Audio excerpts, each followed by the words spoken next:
I'm out of storage. Oh, the hell, you a lie. It says I'm out of storage, girl. Anywho, twospiritmystic.blogspot.com, or you can see our product and services that we offer currently to you all. Okay, of course, any question about product services and current events that we're offering, definitely hit me up. I need to actually take down the 5 minute classes because you can no longer sign up for them. Something that I want to press on this year is time management, self respect, and self love. And so I have to be very mindful about the things that I do and say, and what I allow within my personal space. Okay. I want to first start stuff by giving a shout out to my people, my supporters, those who sign up for class and events. I'm going to tell you this and I'm going to be done. I offered those 5 mini classes at the very, very low price. Anybody who's taken 8 of my classes, some of you have taken almost all of my classes. I think a few of you actually have taken all of my classes that I've offered on the blog spot. Okay. Either way, that's the cheapest I offer my class. The cheapest I would go would be like what, $33 whenever it's the deal. So I wanted to lower it down because I'm like, okay, well, maybe some people are not really wanting to jump in on it because maybe they can't afford the $33. So I'm like, let me pull it down to 25. Of course, still putting up my boundaries. I didn't want to go down to $10, $15, all the good shit like some of these places offer, because there's a lot of information that I put in these classes. And I try to present my stuff the way that I want people to present things to me. And either way, I'm sitting here, deep condition my hair. Hold on, let me get off. Hold on, give me one moment. Let's do.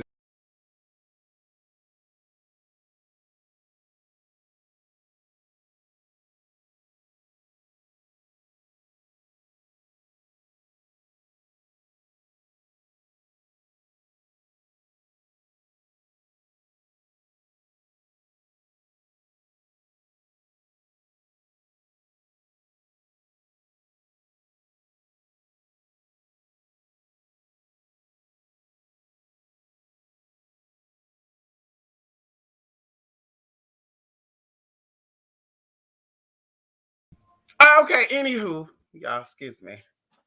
I got some chili beans on, honey. Went in there to organize some shit, girl. Some shit was following. I was like, bitch, what the hell is that? Anyway, it's okay, Bella. You can sit down. So, like I said, I want to be very mindful this year on some things. And going into the class, that's where I was at. So, of course, I offer these classes at a very, very low rate. And I was surprised. Of course, a lot of new people jumped on, but I was surprised about some of the people who would blow me up, bitch. Y'all remember, girl, in 2019 and 2020, I was busy doing my in-person stuff. I had emails from people all around here, y'all. Like, when you gonna offer some more classes? I can't wait to go for this class. When you gonna blue? Can I get this? Can I get that? And I was so shocked and stunned about how I always say that I think people reach out to you for attention. And that's how I don't do free calls. That's how I don't do free consultations, honey, unless there's a special going on.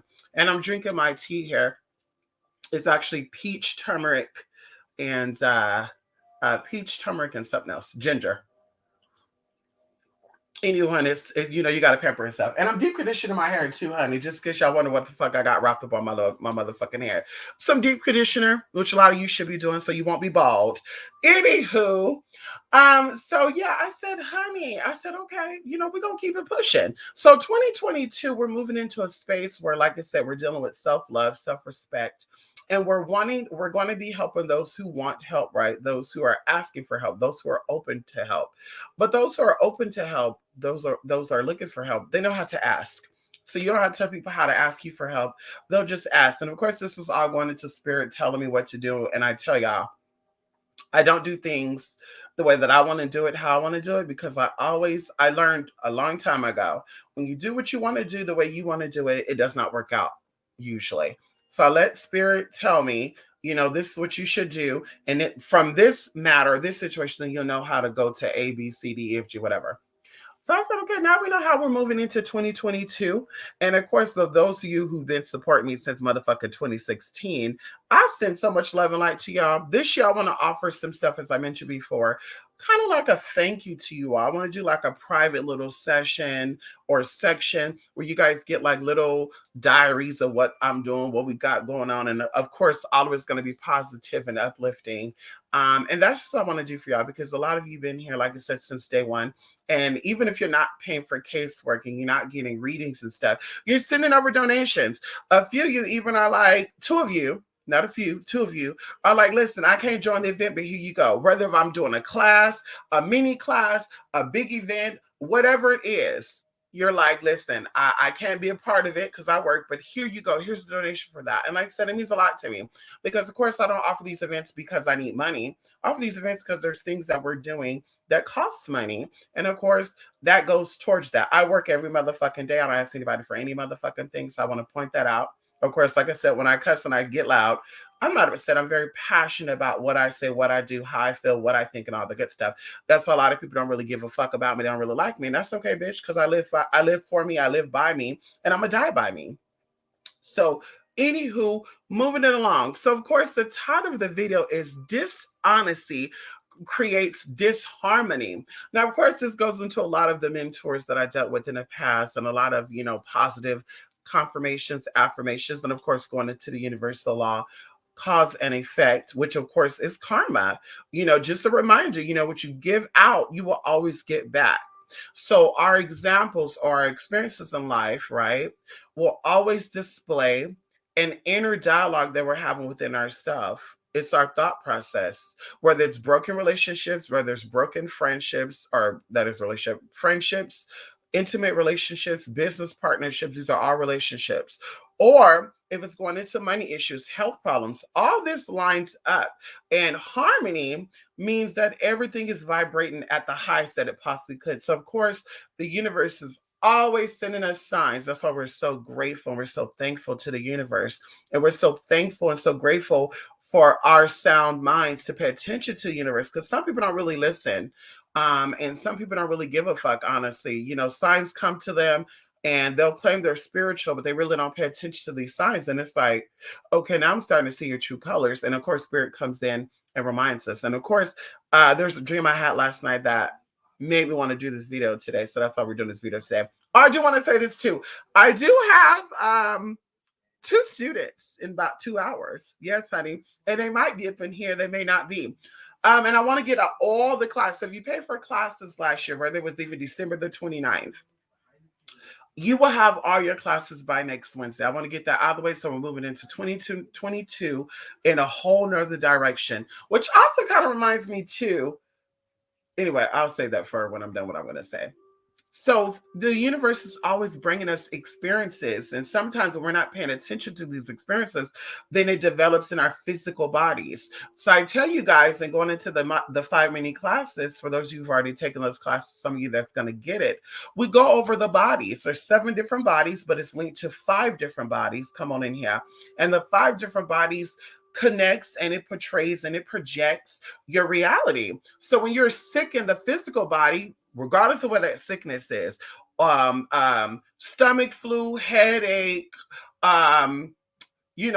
diarrhea, anything with your genitalia, anything with your anal cavity, anything with your oral cavity, anything that does not put you in a safe, comfortable, thriving place is considered a disease and or a sickness.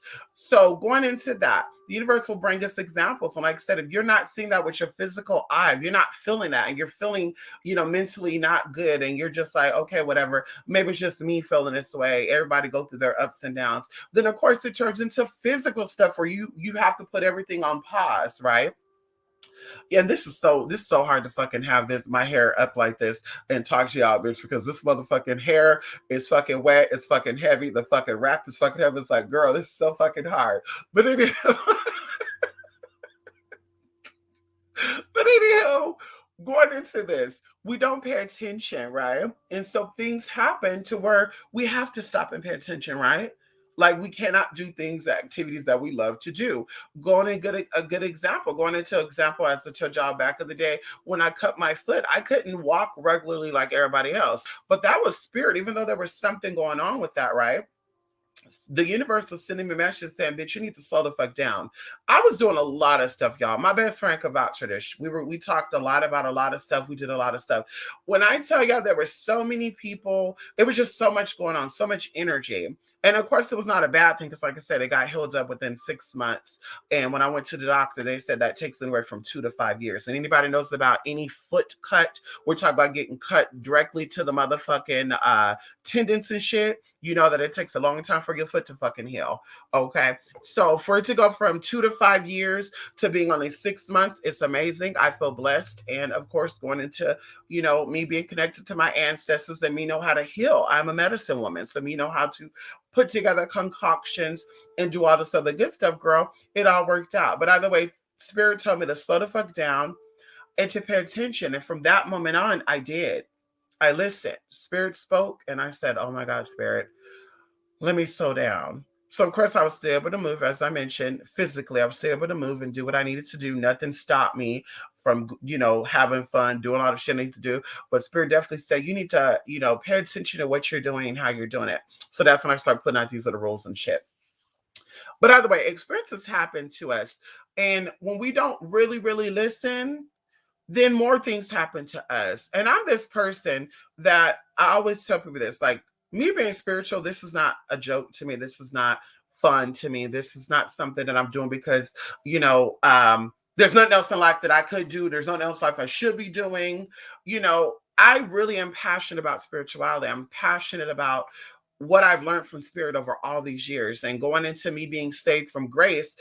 Nobody could say they saved me from grace or anything but the Holy Spirit. Okay, come on in here, but the Holy Spirit. There was no person, place, or thing to this day right now, right hand up, that could sit right here face to face on a YouTube call and during person and say, bitch, remember that house you got? I got that for you. Remember the car you got? I got that for you. Remember the car this, that, bitch. I worked for everything that I had. So with that being said, like I said, Spirit have showed me a lot and Spirit have opened up the ways for a lot of stuff.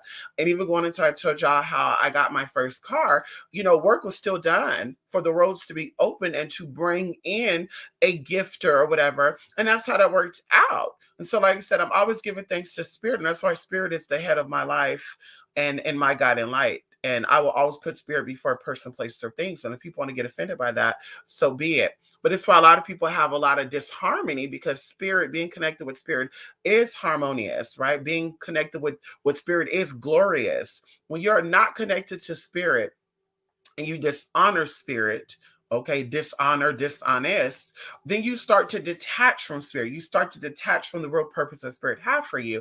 And so everything in your life starts to turn upright. It becomes uprooted. So you have money problems, health problems, and health problems is one example. But if you're experiencing health problems and money problems, and then we're going into relation problems, which means you're not the main piece, the only piece, and also the good stuff. But like I said, all this play hand in hand. And I always tell people, going into a lot of you that always see me for relationships, that money, love, and health all connects because love and money will motherfucking kill you. You stress out enough, you worry about enough, it will take you out. And stress is deadly. Stress depletes your body of important minerals and vitamins that you need, which causes you to become sick and ill. I won't go too deep into that because there's a lot of stuff I want to cover, and I don't want to be here too long because, like I said, I got classes. And if I do end this call, this video, abruptly, don't take offense to it. Okay. So either way, that's what it comes to. So I sit back and I pay attention to everybody because I reevaluate myself. So if I'm reevaluating myself, I have to reevaluate everybody and everything in my life. And I'm telling y'all this too, to also do this for yourself. This will keep your life stress-free. This will keep your life flourishing. This will keep you moving, progressing, following or going with the ebb and flow of the universe, getting the things that you want to manifest in life and allow it to all fall in on you. And so I sit back and I observe person, place, and things that are around me, whether it's people close to me or even people who I don't really deal with, but I'm like, okay, yeah, girl, I can't deal with you because I know what's going on here. Either way, hold on. So I paid attention to a lot of people in 2021. And I was like, 2022, I don't know how I want to go about dealing with 2022, dealing with people, because everything is about my progression, my evolution, my soul's evolving and evolvement, right? And people who are inside of this lives, and it's an even exchange, right? That's what I always tell people, you know, sacred energy exchange is not just about the intimacy, but it's also about verbal, right? And connection, or connecting emotionally. And sometimes it gets to be too much, right? Sometimes you feel this, and going into me being a hypersensitive person, because I hate using the word empath, because everybody say they're empathic, which we all are, because that comes from the solar plexus. But it's like, honey, okay. So I'm a very hypersensitive person, and I can feel people's energy, and people are not really honest about what their intentions are with dealing with me, or how they're truly feeling when it comes to certain things. They like to suppress that, and then it comes up with me. Either I will act that out, or I will have a dream about it. And these past few days have been very, very spiritual for me. Very, very. I just finished a week detox. And so moving on, yeah, moving on, honey. There's a lot of stuff that's just been coming in, a lot of spiritual downloads. So either way, for the past years, I've been getting a lot of insight on a lot of things. And if you haven't, we're going to point this out. We talked about the energies are changing universally. We talk about energies are changing in politics, science, medicine, uh, economical. We're talking about all that, right? Spiritual, definitely spiritual. That happens first. So there's a lot of stuff that's taking place right now. Um, and either way, I don't know if y'all, been looking at the news and shit. But anywho, so I do want to point this out too, because I almost forgot about this. So shout out to my fellow Californian spirits, because see, bitch, when you do work, you can't really talk about the work you're doing, and you're gonna pay attention to see if other people are gonna talk about it. And say, okay, bitch, they also in on it, or you're gonna throw out ideas and they say, oh god damn, ooh, then you're like, okay, bitch, you definitely didn't do nothing with this. It's nothing to do with you, because girl, you would have said yes. The spirits are coming in. So we've been talking about water magic and manipulation of the energies. Do y'all remember those class that we did about 6 months ago? And some of y'all was in California, some of y'all was not. Some of y'all was over there on the East Coast, down south, central, northern, mountain. Anyway. And so they said that California was in a drought. And I remember last year, I'm not going to say who this was, but one of these puny as powerless females was all like, well, if all these witches are in California, then can they get out the drought and can they start the wildfires and right? This is what they were saying last year. So I was like, you know what? I know they're gonna be paying attention. I know they're gonna be watching. So why not? Why not? While I'm doing my working, why not incorporate people and say, hey, you want to learn how to manipulate the energies? You want to learn how to do storms? You want to know how to do all this stuff? We won't put all that out here, but you want to go into all that. Geomancy, and hydra this and this and that and pirate this and pirate that. Then let me do a class on it. And people jumped in. There was like 5 of you. And I was like, oh, come on in here. And either way, we talked about some things. So of course, me knowing consciously, because there's a little group that I'm in that I created about 5 years ago on Facebook. And it's actually thriving, honey. We got under 30 members, and that's the way I want it. And so we're getting work done, right? We're real people getting real shit done. And so going into the what they call it, an atmospheric river. And then some people are like, I've never seen this much rain. I never saw this cold. It's been years since it's been this cold. Well, that's the power of spirit, honey. And so I want to send a shout out to my people publicly. And also, if any of my students had any play on this, I want to give a shout out to you for helping, okay, Mother Earth, to just a little bit. We didn't do too much, but just a little bit of healing to get California out of what they say, an exceptional drought period. Isn't that what they said? And now they're also, oh, come on in here, Spirit. Ooh, come on in here, Spirit is talking. They also said in California, if you're using the water after it rains, you will be fined $500. Now I'm connected to the number 5.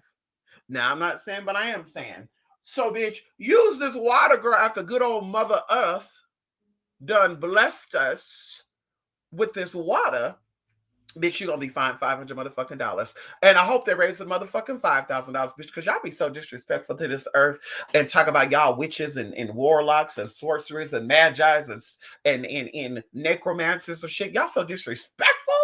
And I'd be like, Spirit, when you gonna take that pothole and let the house sink into it? Spirit, when you gonna take that new asphalt, or what you call that new or what the fuck is that called? That new fault line that's being developed over there down south somewhere. We ain't gonna say where it's being developed at. Where you gonna help us speak that process so they can just fall into it? Because they so disrespectful. They so disrespectful. Girl, they burning their candles in the rivers and shit, killing off the little ducklings and stuff. Ooh, that's so sad to me. Mm-mm-mm. Killing off the shrubbery and shit, going in contaminated with their nasty ass, demonic ass energies and juices, killing off the earth. Ooh, girl. I ask all my witches out there, all my spiritual people out there, honey, okay, energy workers, healer, if you wherever you at, go out into the universe, go out into nature, not go out into the universe. Oh my God. Go out into nature.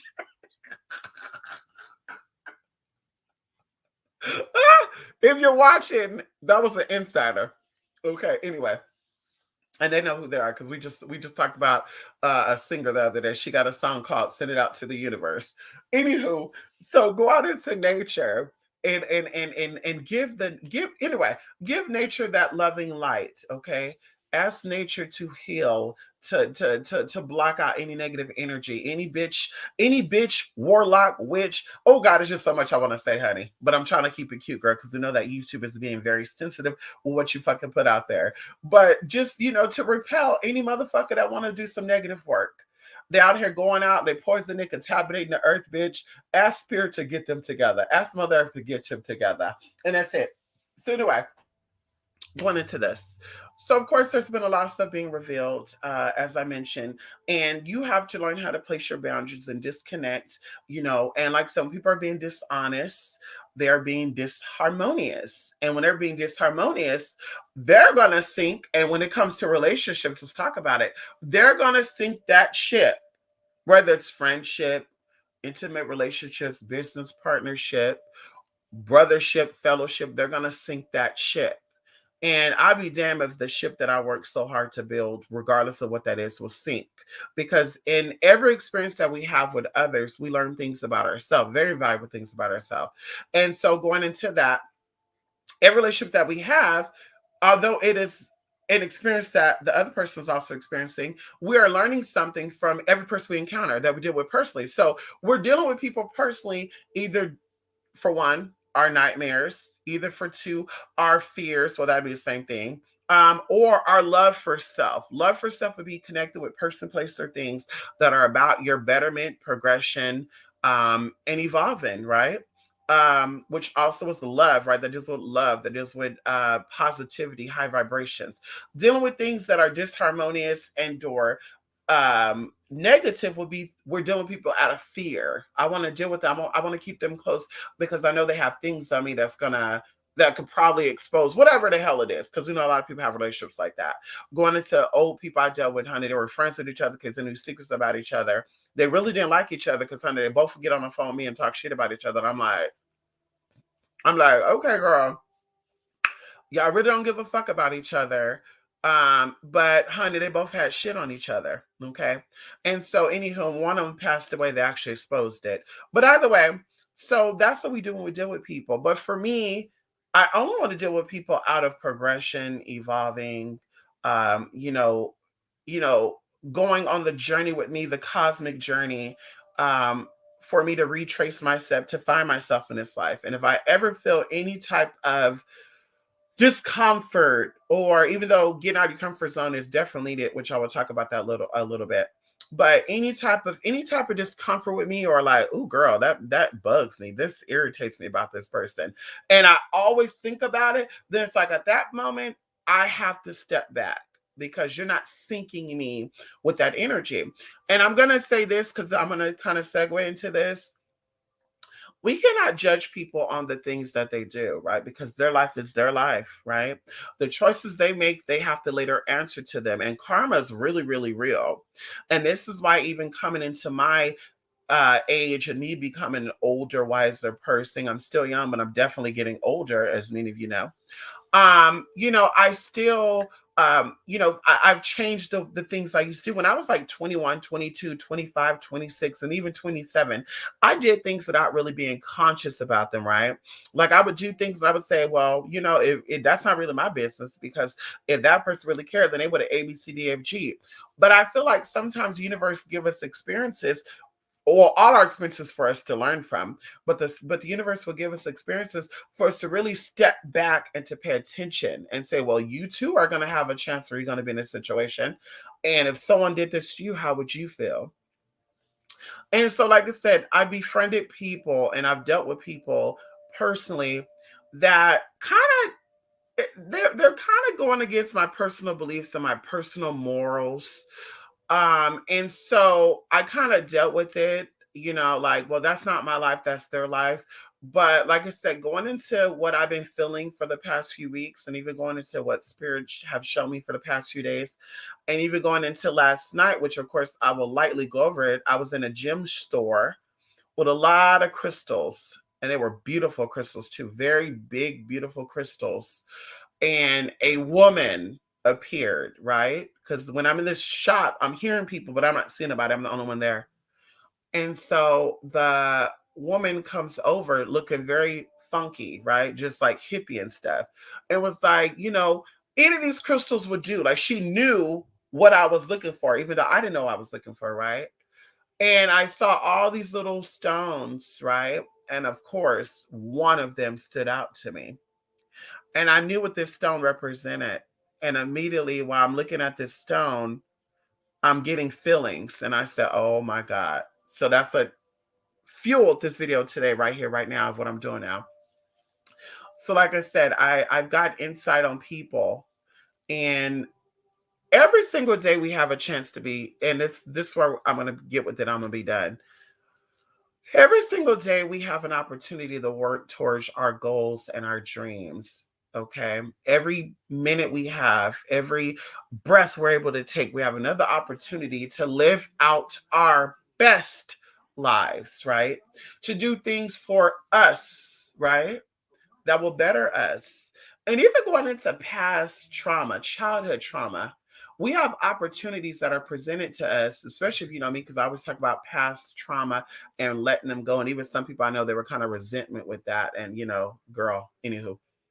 But letting these things go right from our past and figuring out like how did I get to this point? How did I get to this point to where I'm settling? Excuse me. I'm settling financially. How do I get to this point where I'm settling for half-ass friendships, half-ass relationships? How do I get to this point where I'm the crumb snatcher? How do I get to this point where I'm literally being this all this stuff that I know I'm not, right? Because when I deal with people, especially if I deal with you personally, I see greatness in you, or else I wouldn't deal with you, right? I see you as my equal. So it's like if I see you as my equal and I'm not seeing those actions, then it's kind of like I have to step back, because once again, I can't force people to do things that they don't want to do, and I can't make people into things that they don't want to be. I learned my lesson 3 or 4 years ago when I took a ghetto ass motherfucker out of Texas, country farm working ass Texas, honey. No shade to all of Texas. I got family in Texas and from Texas, but still, farmland, house falling apart, trailer park, all this other good shit, honey. Taught him how to get into the tea of making money the right way, legally, all this other good stuff. Daddy had enough to get the money. He had other bummy ass people trying to consult with him. You don't want to do that, girl.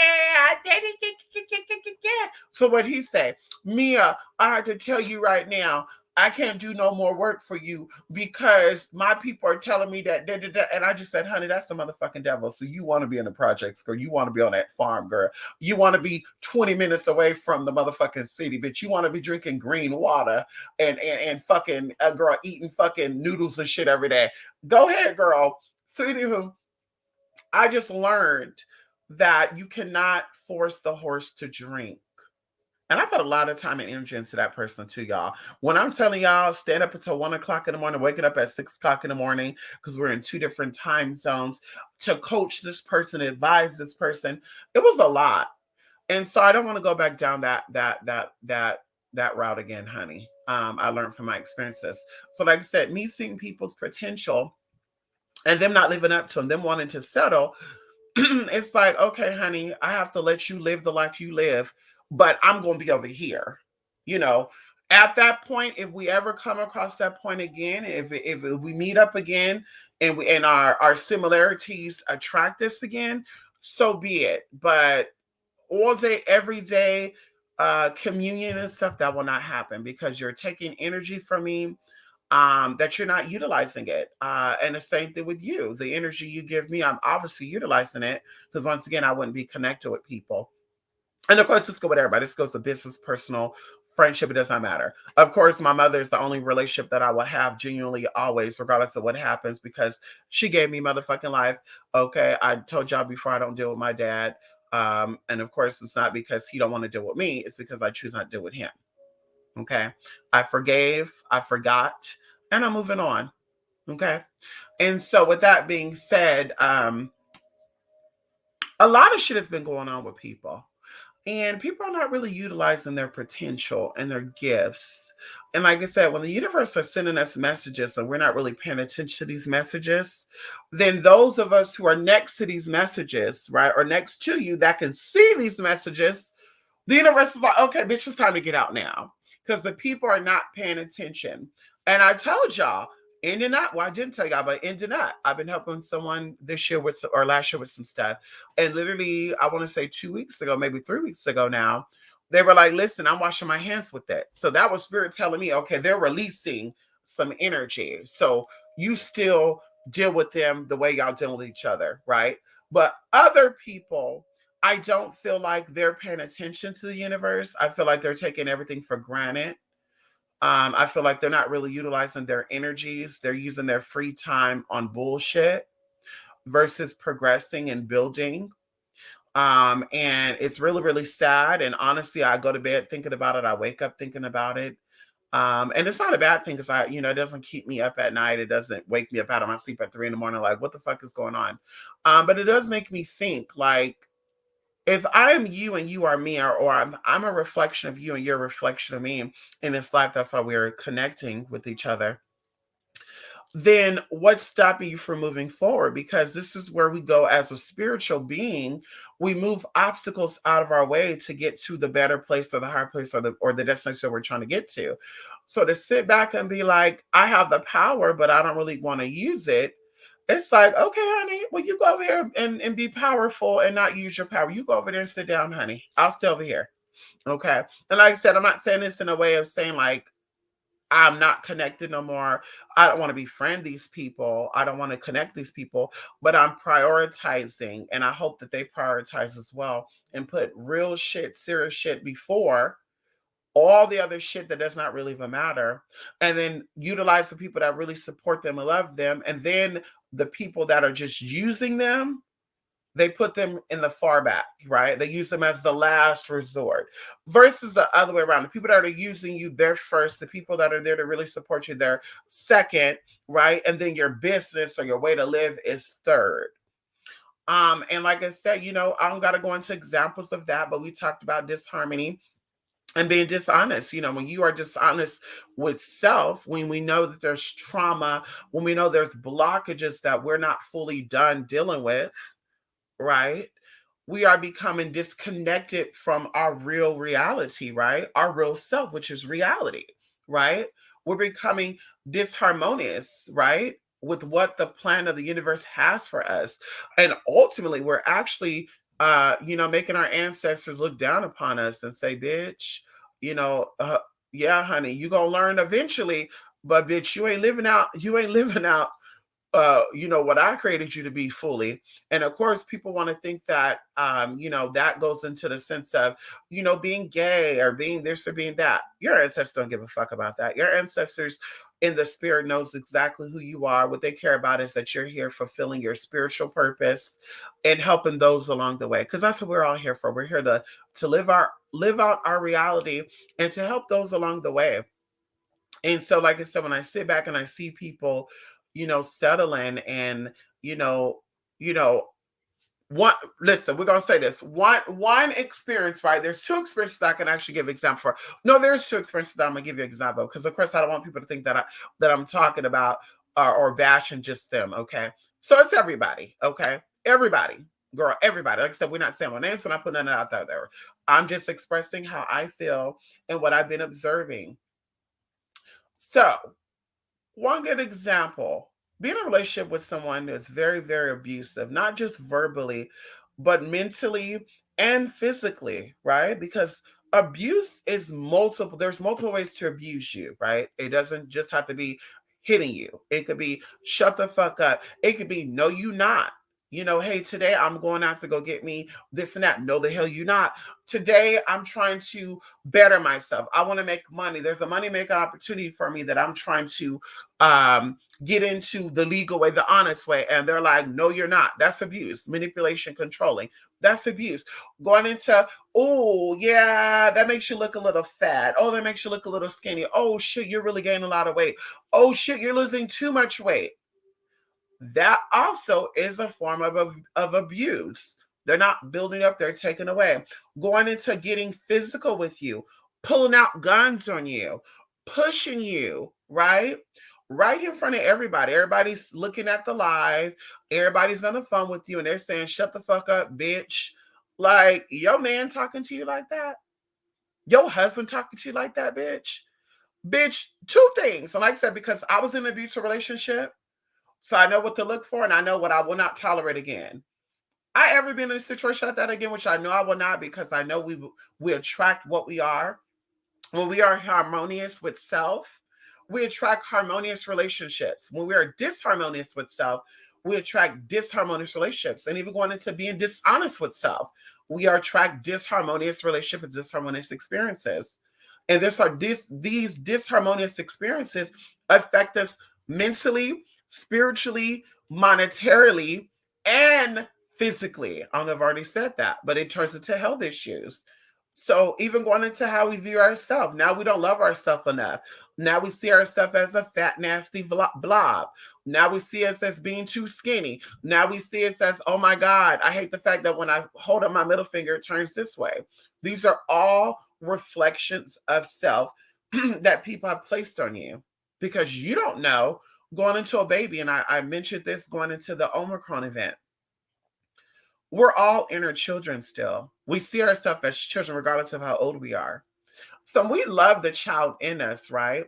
Or going into the child within us sees everything as perfect, right? Children don't know, and think about this as the real children too. Children don't know that their hair is nappy or their hair is not nappy. Children don't know that they're dark skinned or they're light skinned. Children don't know that their nose is big or their nose is small. Children don't know that they're short or they're tall unless somebody pointed out to them. Unless someone said, you're not light enough, you're not dark enough, you're not good enough. So children do not know these things. And like I said, we're always children. Everything that we know, we're taught outside of love, right? We're born into love. We're born to know love, express love, to be loved. Going into SIDS and stuff. Babies, when they're not fully given affection, they will die. Anyone who knows about this will know about this. When children are not given affection and love, they will die. They have to be affection. Children have to be cuddled and swaddled. They have to. And that's how we are as adults. So, like I said, when we start to have views on ourselves and be like, ooh, that's one example of somebody or something projected a reality onto you that's not yours, and you're absorbing that reality. And so, once again, going into dishonesty and disharmony, when you're being dishonest with self, because that's all that matters. You're the moment of power, the center of power, right here, right now. Then you have that power to say, I rebuke that. I do not like this. I do not this. I do not that. I would say this going into some people too, because I feel this way about myself. There's certain things that I want to do to myself cosmetically, not for many reasons. One of the reasons is I look like my mother. I think I look like my mother. So I don't want to change things about me facial wise, like close my gap.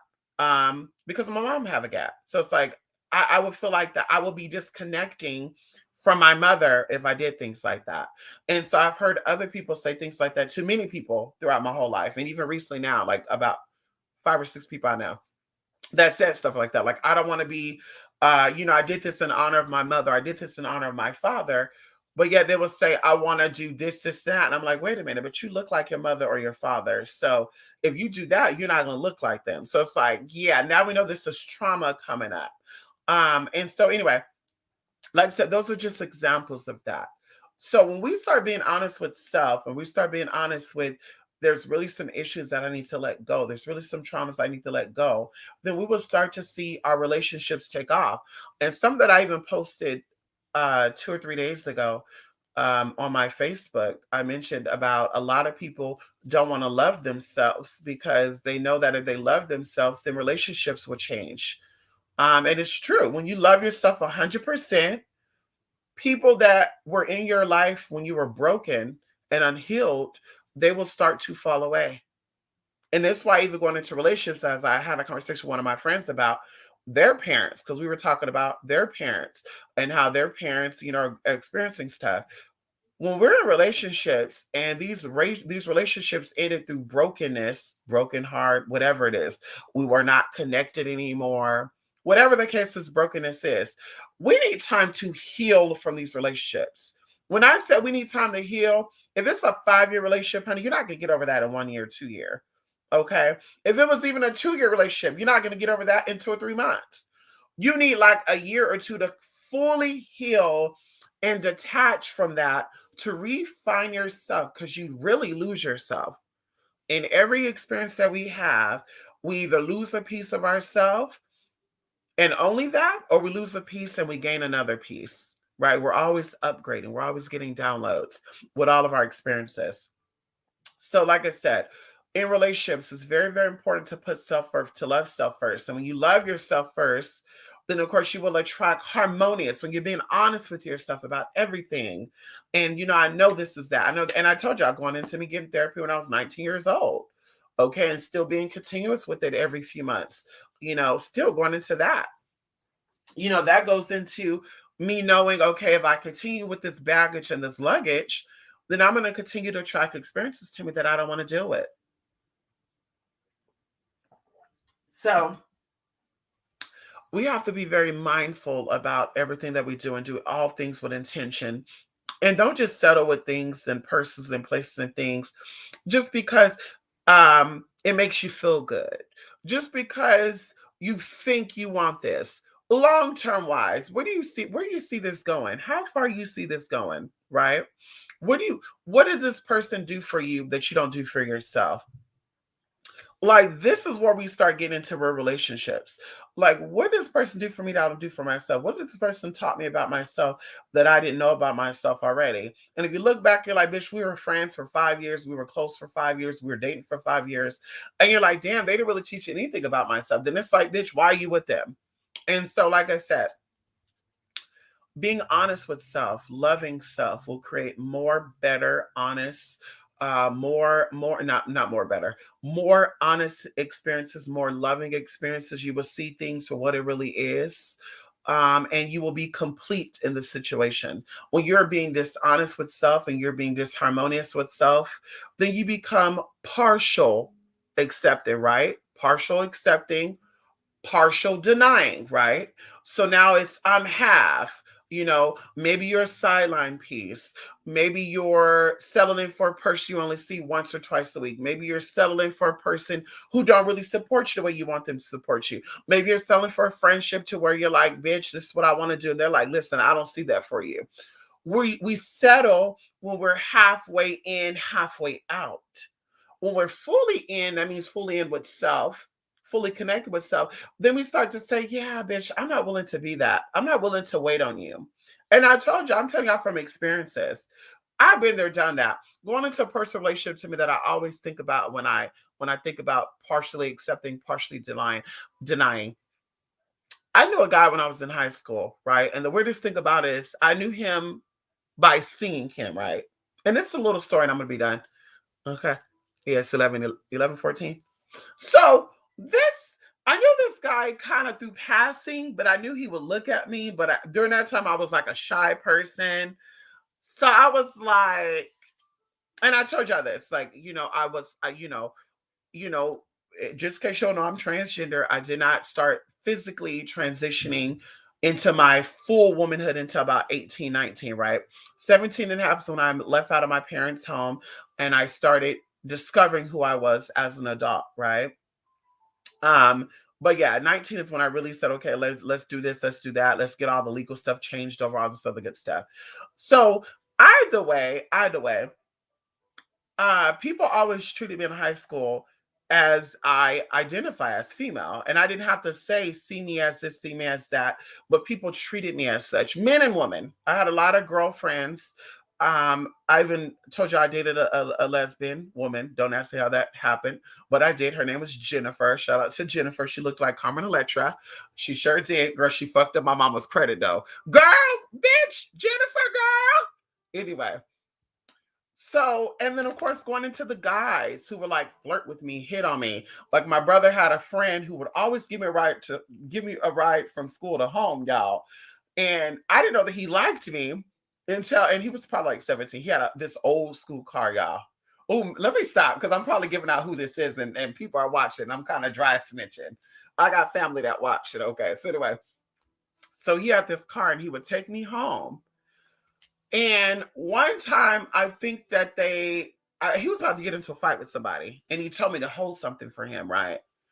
And I'm like, why the fuck you want me to hold this? Anybody else could hold this. But he's like, I want you to hold this for me because you don't get in trouble. You're not connected with nobody, blah, blah, blah, blah.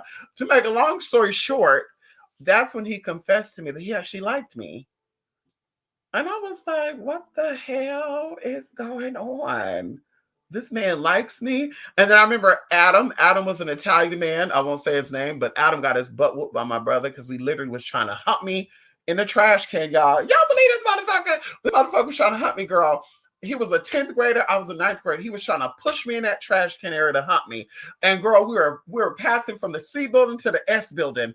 And I had a friend, rest in peace, Arnisha. My friend Arnisha, she's put in her blue contacts and blonde hair and shit, girl.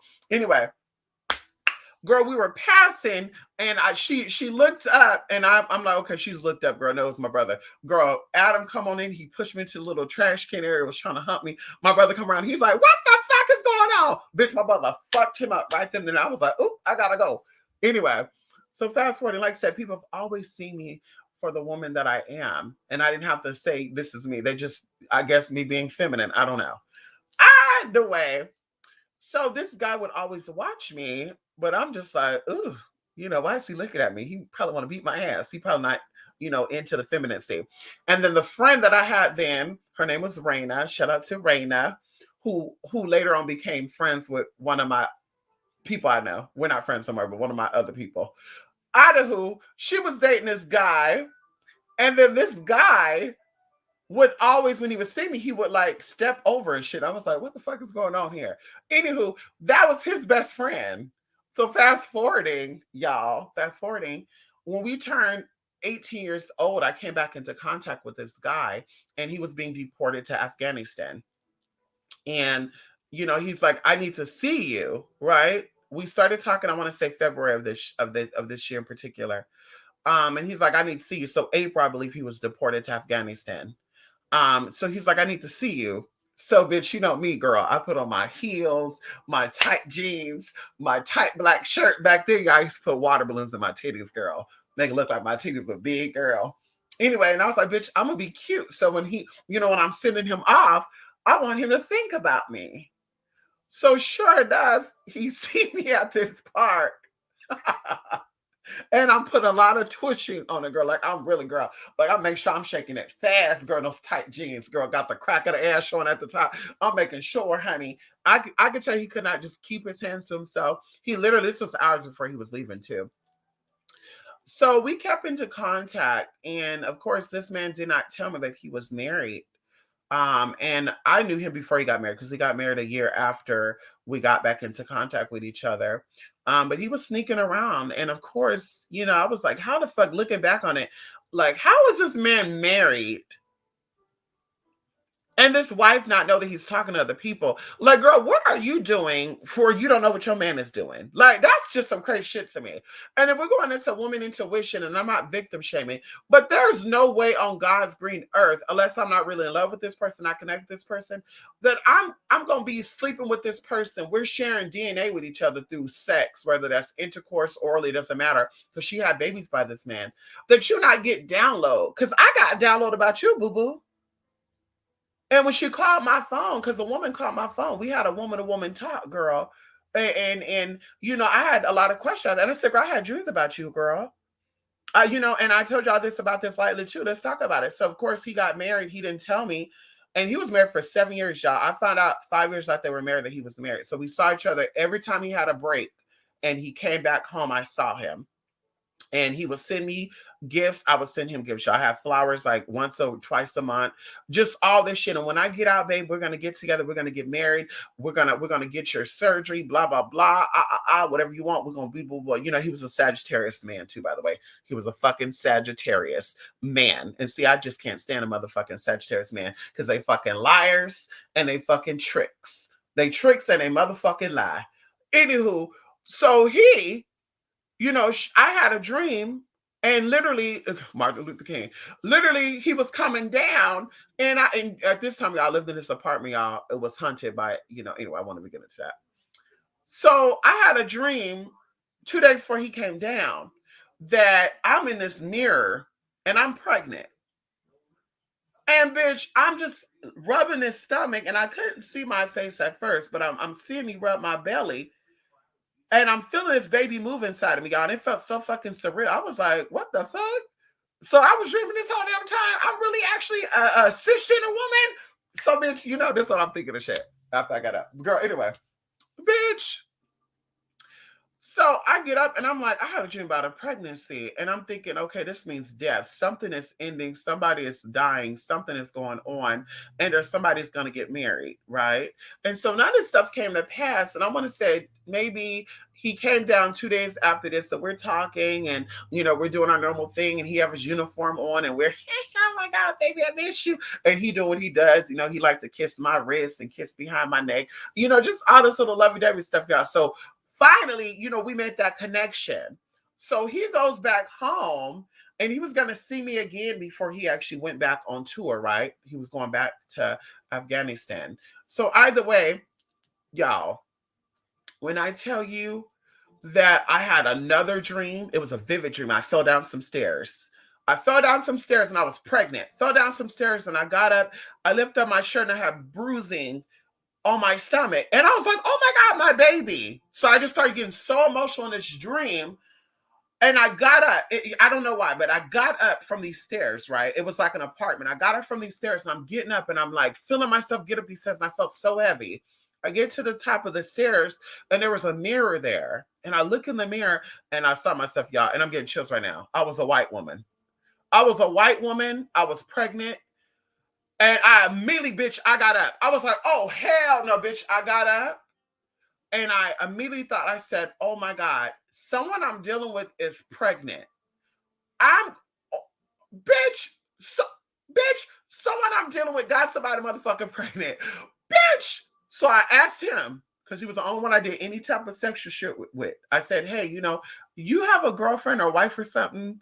And he's like, no, you're the only one. And I said, did you get somebody pregnant when you were, you know, overseas or something? And he's like, no, I don't have time for that. No, and that's a motherfucking lie too, girl, because we know what y'all were doing over there in motherfucking Afghanistan, bitch. We know what y'all American soldiers are doing over there. We saw documentaries about that shit. So I'm just like, this motherfucker is either fucking lying or I'm having some past life regression shit coming up because I did feel the pregnancy. So at this point, I'm like, I'm gonna do a water ritual because I need to see what's going on.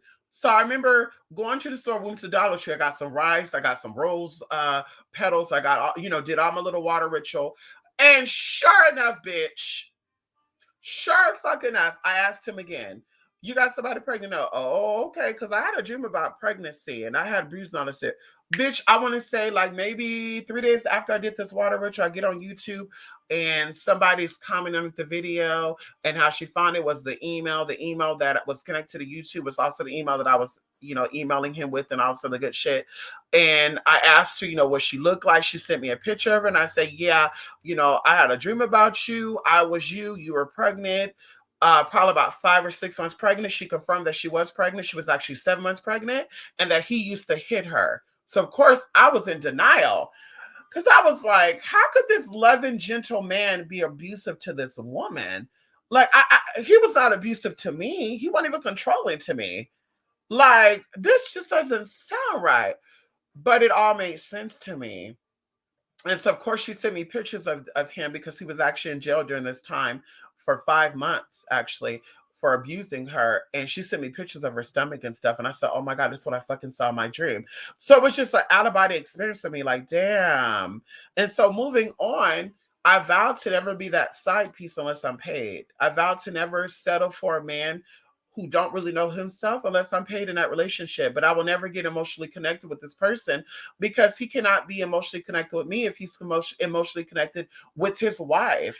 Okay. And so going into even, future stuff, I met people along the way, especially, honey, girl, the gay boys, girl, they be so delusional when it comes to these pastors and ministers and married men, girl. He's really never gonna leave you for that wife.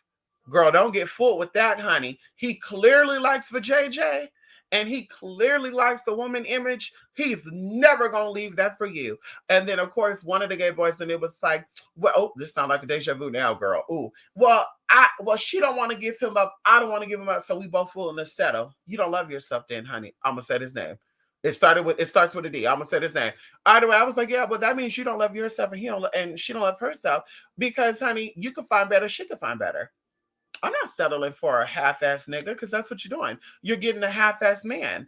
If the man is committed to a person, because marriage is a commitment, because that goes into legal shit too, then the man cannot fully commit to you. If he cannot fully commit to you, but you're willing to fully commit with him, and that was my problem too for myself too.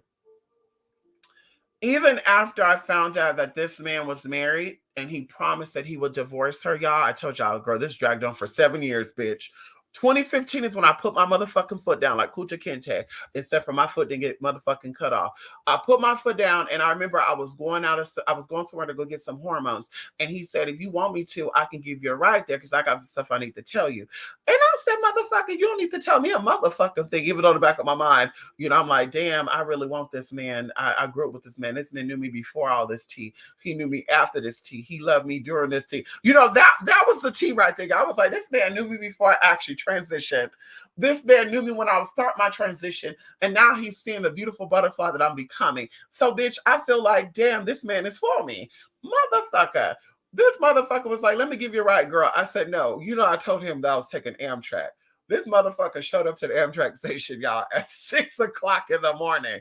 So I really was like, this is really my man. This is really my soulmate. Oh, we gonna get married.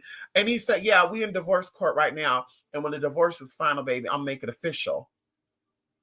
So I believed it. And I'm like, oh my God. So let me prepare myself. Even though, like I said, I know he's still with this woman. I know he's still married. I said, let me prepare myself, girl. He even came to my house, girl. I cooked for him. He left one of his t-shirts over, and I should have did some shit with that fucking t-shirt. God damn. See, oh girl, sometimes I wish I was that conniving ass bitch because I should have did some work with that fucking t-shirt. I should have said, motherfucker. Anyway, he left his shirt over. I remember I got him some Modelo, honey. He love a fucking Modelo bear. Anyway, bitch. So he's like, so we're gonna make this thing official. And I said, what do you mean official, bitch? I've been on you since I was fucking this year's old. Now we're this old. What the fuck you mean we're gonna make it official? Well, yeah, we're gonna make it official. Do I need to start moving stuff over here? Are you gonna start moving? And I said, oh wait, honey, we need to think about this right now because your divorce is not even final. Oh, girl, I did for this motherfucker for 30 days, y'all. Check this out. 30 whole motherfucking days I did for this motherfucker. Finally, he calls me and he's like, oh, and I know he only called me, bitch, because I think I went by his job or something. Can't remember. But he's like, yeah, I just want to let you know the divorce is now final. We got one more step that we got to do. Right now, we're debating on who takes 50-50 this now, what I'm going to give her, I'm just going to give her the house. I'm just going to give whatever. Bitch, he comes over again. I want to say 2 months passed by. This 3 months total. A lady messaged me on IG, bitch. Oh, my God. See, this shit I be talking about right here. This lady messaged me on IG talking about some, Can I ask you a question? And I said, sure, what? Do you know who this man is? Why did she send me a picture of this motherfucker hugged up with her? Her nasty ass bitch. Just nasty. Because I'm just like, wait a minute. He going through a divorce, girl, and you kiss on it. Girl, you don't even know what the fuck he do. Anyway, let me get my feelings out of it. Girl, I go through the bitch's IG while I'm waiting for her response. It was on Easter, y'all. Going through the pictures and shit. She's pregnant. He rubbing her belly. And I'm like, bitch, she better not be pregnant by this motherfucker. Because this is only 3 months ago. And the bitch looked like she's about 3 or 4, maybe 5 months pregnant. Girl, they having family affairs together. He's taking his daughter out to have fun. Looking happy in the picture. At that moment, y'all, at that moment, Spirit came on in here. And Spirit said, two things are going to go down, baby girl. You're going to stay with this man. You're going to settle for half of this motherfucker man. And you're going to always be broke, unhealthy. You're going to be stuck right here in the ghetto, girl. I wasn't in the ghetto then, but I was in somewhat the ghetto. You're going to always be struggling, girl. You're gonna always have money problems, or you're gonna let this man go, drop the zero. You're gonna look for a hero, and you're gonna progress. And I literally said, "Bitch, I gotta let this motherfucker go." It was hard, girl. I knew this man for a very, very, very, very long time, so it's very, very hard to let this man go. And I said, "Honey, you know what? I gotta let this man go." So, bitch, literally, when he would call my phone, I ignored it, and I didn't tell him either what I was doing. He called my phone, I ignored it. He emailed me, I ignored it. He texted me, I ignored it. I think he came by my house one time too. Not sure because I look at the people. Somebody was knocking, I ignored it. Then he called me again, he ignored it. Then, girl, I'm on this app. He messaged me on this app, talk about some. I just created this app. Why you been ignoring me? So, bitch, I was like, I feel like I need to tell this motherfucker what's really going on. I said no. So, bitch, I ignored it. I ignored it. I ignored it. Girl. Finally, y'all, I end up moving, relocating into the suburbs. Because, see, with y'all, come on in here. When you're not willing to accept to being that partial bitch, when you're not willing to accept to be that sideline hoe for motherfucking free, because the motherfucker wasn't paying me. See, if you're a sideline and he paying you, bitch, I'm progressing either way. But, bitch, I'm the sideline and settling for half of you for free? Oh, bitch, bad. Anywho, so I stepped my pussy up, went into a whole nother area, living in a multi-million-dollar neighborhood. Honey, when I tell you that daddy saw me at one of the stores and come to find out we lived only like a block away from each other, girl, you know I was freaked the fuck out, y'all. I said, bitch, when I go outside, I need to go out with my tinted windows up. I need to make sure that, because he didn't know what type of car I drove. I said, bitch, I make sure the windows are always rolled up. When I get out, let me look around and then I get out. Girl, it was like some hot I spy shit, girl. Anywho, so finally he, asked, he was like, so you've been ignoring me and dodging me. And I went by your place and you didn't answer. And I said, bitch, I don't live there no more.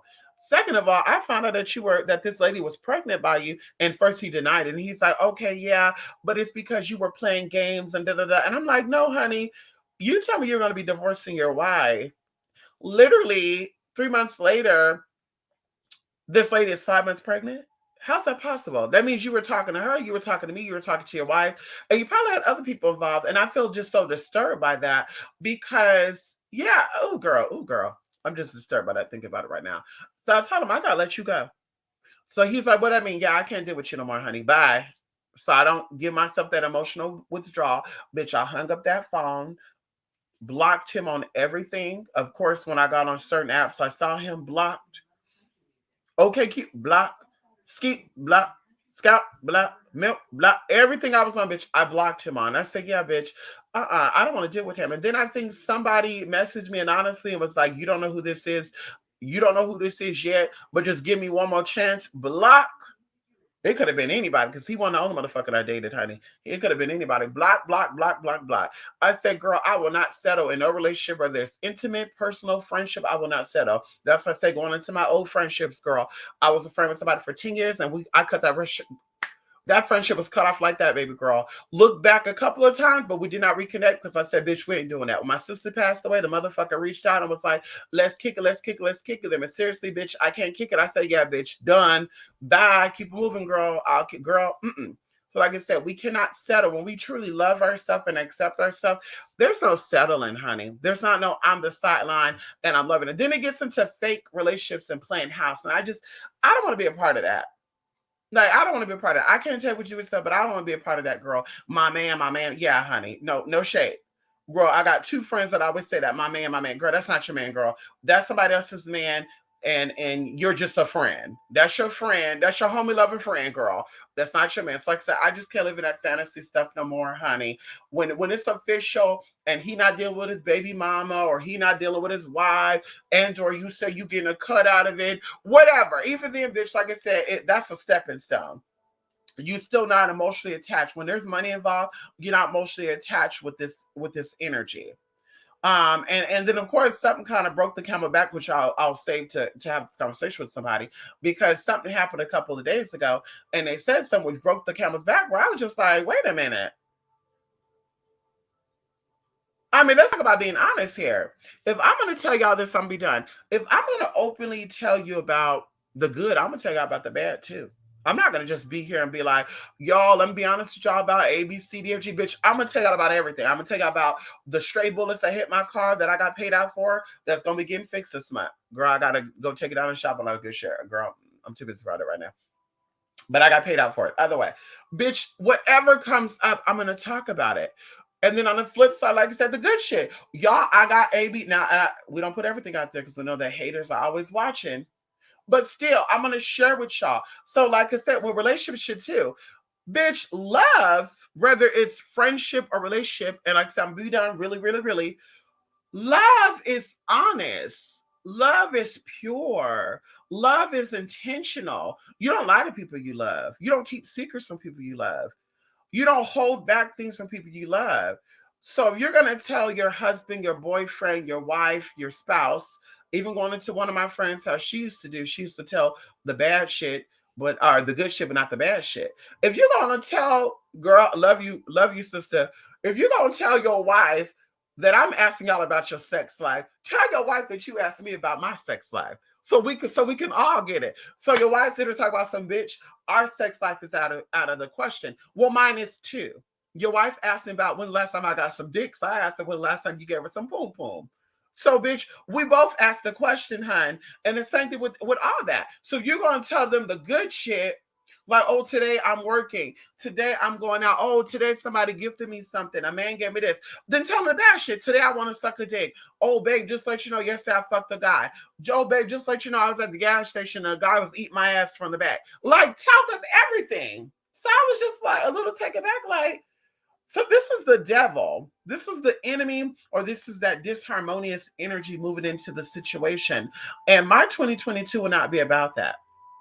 In 2022, we are winning. In 2022, we are working towards goals and dreams. And we cannot sit back and exchange energy with participate in things that are not doing the same thing. Like I said, the whole good old year, you work the way you want to work, you make the way you want to make, you do what you want to do. And yet at the end of the year, you're still complaining about things not working out in your favor and things not being the way that you want it to be. There's a problem. And of course, I'm putting out there for everybody. There's a problem with that. If the whole year you know about goals and dreams, and even going into like 2020, we can go back to 2020 when all this shit went down. We all knew what was going down in 2020. Nobody knew what the future was coming, what was coming, and even going into our ancestors, going into our grandmothers and our grandfathers and our great great grandparents, right? Going back to 1920, 1918, 1820, 1890, even 1600s, when they didn't know what the future was going to be like, they start preparing for the bad shit. They start saving a little more. They start being a little more tight with everything. They start being a little, let me be mindful about what I do. And so spiritually, those who are spiritually inclined, we move the exact same way. We don't know what things are going to be like in the next coming years, right when 2020 hit. So we're already like, let's save our money. We're already thinking, let's invest our money. We're already thinking, let's be conscious about our health and our body. Let's be careful who we're dealing with. Let's be careful who we give our energy to, because we need our energy. We're mindful of this. So like I said, going into 2020 and now 2022, bitch, if for the past 2 fucking years you didn't give a fuck who you were giving your energy to, you were still fucking and sucking on random people. 2020 and 2021, the past 2 years, you were still fucking with your body, not letting your body heal, not giving your body what it needs to fucking heal.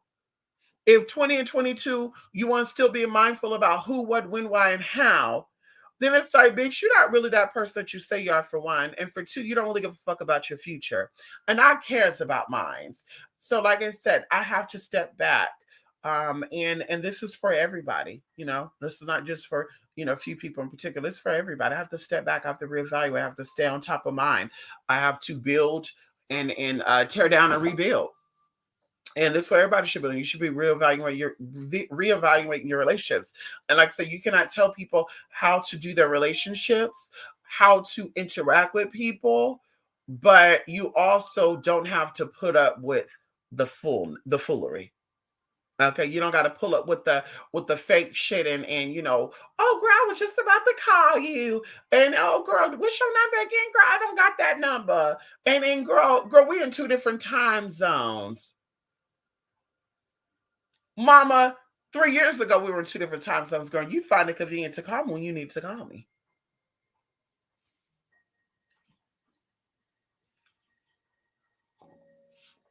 Anywho, let me go look at the comments, y'all, before I go. I gotta go. Okay, I hope I don't gotta go back too far. Come on here, Grandmatter. Come on in here. How y'all doing, honey? Come on in here, Norma. Yes, honey. Happy work. Yes, numbers 222. Yes, sir. There's a lot going on with 222, honey. This is the year. Come on in here, Norma. I'm Dee Dee. Come on here, TC. Mystic Miles in the chat, honey. See, I can't even see who the Miles are anymore, honey. Shout out to the Mars. Yes, come on here, Tina. Yes, honey. One of the good Tinas I know. Come on here, Tina Benitez, honey. One of the good Tinas we know, because we know a lot of Tinas are fucked up, like the crack Tina, right? The drug Tina. Girl, speaking of Tina, girl, there's a friend of mine who have a mother named Tina. Girl, this lady is, girl, and I guess, well, it is true that Tina comes from the word tyranny. Tina, Ty, T-I, T-I-N, T-Y-R, any name that starts like that, honey, come from the word tyranny. So it doesn't make sense. But mama be neglecting and abandoning her child. When a child said, bitch, if she go, I gotta go. I said, girl, I can't. Come on here, Jalea. How you doing? Yes, honey, come on now, Jalea. Mystic, I feel like, Jolly, I feel like you one of my people with Auntie Wendy. You Auntie Wendy lover? Every time I see her, I'll be like, oh, you doing? I don't know why. Come on in, Johnny out. Mystic, if you want, there's a series on Netflix called The Silent Sea. Check it out if you like it. It has to do with the moon and water. Oh, wow. Okay. See now, see, Tina, see, Tina, you one of my people. See, you one of my people, honey. You giving me these teas right now. Tina, let me text this to myself. You one of my people, honey. Tina, you definitely one of my people, honey. I hate when people be watching some good spiritual shows and they don't put me on to the good spiritual shows, girl, until after they done watched it. Girl, talking about, girl, one of my sisters talking about I been saw that show. Bitch, you never brought the show to my attention. Okay. Okay, bitch. So I see exactly what's going on with you. Okay, bitch. Okay. I'm definitely gonna watch it, honey. They also call it emotional rape. There we go. It is called emotional rape, Norma. You said it, emotional rape. Come in here, Christoph Alex. I wish you were 22 to remember. London calling. I know that's right, Christoph Alex. London is calling. Yes, 2022 is going to be very powerful. Very, very amazing. It's already started off to a great start. I told y'all we're doing a lot of TTTTTT. If you have not got in on it, let's get in on it, honey. You need to get your monthly budgets together. Y'all started off right. It's the come on in here. Get your monthly budgets together. Y'all get into your financial goal worksheet. Come on in here. See everybody talk about visual boards. You got to put the work to the work. See, the work only work when you put work behind that work. Come on in here. I said what I said. Brittany said, you better work, bitch. That's the only good song I love about Brittany. Anyway, and it says right here, car repair lot, bitch. You got to organize everything you got to do. Oil changes, lug nut changes, tire rotations. Okay. Then we got one called debt repayment plan. See, y'all better move into 2022 harmoniously. See, money is energy. And when money knows you have love and respect for it, money will always have love and respect for you. When money is feeling tight and things definitely ain't right, how are you treating money? There's no way I'm gonna be sucking dick and riding dick and shaking ass, getting naked for coins, and bitch, I'm still out here struggling. Okay, I told y'all I gotta make this up, y'all, because we talked about this before, girl. I know many girls that sex work, and yet they be struggling, and I'm just like, there is no way on God, unless you don't think that you're that bad bitch. There's no way I'm gonna be sitting here shaking it, doing all this shit. And I'm like, oh my God, I wish I can get this, but I can't really get this. Oh my God. Yeah, girl. Oh, God, that be driving me nuts, honey. That's for the 9 to 5 workers, honey. Okay. I just got on. I was trying to keep from distraction. Oh, come on. This is not a distraction, Jay. Yes, these girls be ditzy. Yes, honey. Girls. Yes, honey. Like they don't know half what their significant others do. You said it. It's sad. It's sad. It's sad, honey. It's sad. And see what I'm gonna start doing this week, and I hope people don't feel like I'm being an interrogator, but I really want to know. People be out here saying to me, the other woman knows about me. The other, and I'm just like, I find it hard to believe, especially when it goes into a trans and a gay thing. There's no way that a woman is gonna be consciously accepting of her man, especially. Oh, I don't see him as being gay or bi. Okay, so the woman sees him as that though. So there's no way that a man is going to be with a woman, cisgender woman, and she's open and honest and accepting of this man being with a transgender woman or a gay man, unless, of course, she has a plan. Like, mama about to take all his money. Mama about to get up. Mama building up a case and a file on him, girl, to get him right together. To get him right together, girl. And so it's like, to me, like I said, I don't understand that. Going into that aspect, honey, they don't know about you, they don't care about you, they're not accepting about you. And the man really don't see it for it either, because he will respectfully stop dealing with you. Like, listen, baby, I'm connected with this person, I have to deal with this person, and or stop dealing with them. But once again, the only one that probably have respect in the situation is the other partner. Because of course the man have no respect, and of course you're in a woman's situation, but the man doesn't have respect for himself because he's putting himself at risk. For every person you know, there's 10 people involved, technically speaking. So the more people you have, you're having more people. You don't know if your mate is seeing other people. You don't know if your wife is seeing other people.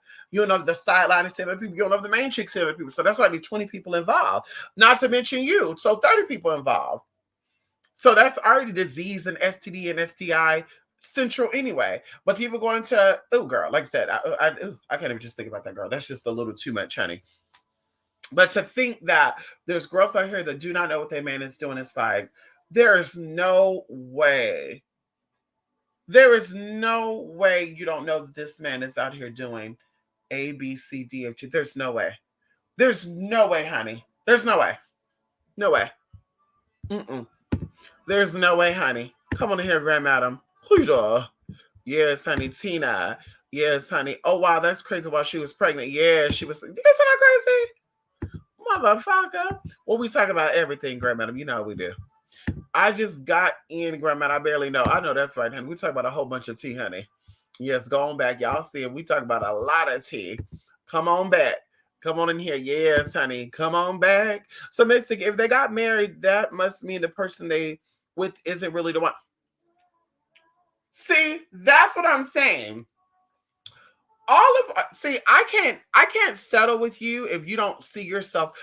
Let me say this. If I see myself as a goddess, because I do, if I see myself as a special chosen one, because I do, if I see myself as pure heart, pure intention, and I'm about the higher good, which I do, then I'm going to only deal with people that also see that in themselves. And if a person is seeing that in themselves, they're not half-assing anything. There's no way that I'm going to be committed to somebody, whether it's financially, it doesn't matter what it is, committed with somebody, and then I'm half-ass doing it, or I'm intentionally trying to get over on them. Right? Because of course, and once again, that's not being harmonious. That's not being truthful. That's not being honest with self. That's not being the real person. And that's why I be finding this ironic too. Like some people on the flip note, and this goes into a personal experience with someone I know. It goes into, I'm an honest person. I don't like to do bad things to people. I always want to do good for people and this and that. But you're sleeping with a married man. And that's not to put this person down, but it put all this in perspective. If you really care about other people's feelings and the good of other people, then you'll be like, listen, I need to let you go. I need to let you work out whatever problems you got with that person that you so called married with. if you're really concerned about him, because you don't know who's getting hurt and involved in the situation. And even going into another situation I know, where the person's like, I'm the sideline, so I can't be as involved as I would like to be involved. And it's like, if you really love yourself, how could you settle for that? If you really love yourself, how could you truly, really settle for that? How could you really truly be like, I wish I could be more involved. I wish I could see him every day. I wish I could go to his house. I wish we can go do this and that. Like, how could you really say that and say I love myself? Because I'm only doing things that make me happy. I'm not fucking with person, place, and things that make me feel any type of way about myself. So it's like all that is in perspective, honey. No, if they married somebody that they really not with, then that means that they really are that they're with, but they're doing other things. That means, bitch, they're being dishonest, and I cannot focus on somebody who's being dishonest. And going into me being a trans person, bitch, I have to only deal with honest people because people are always out to get a motherfucking trans person. They said 1 in 12 chance of being murdered, and you're murdered by people that you know.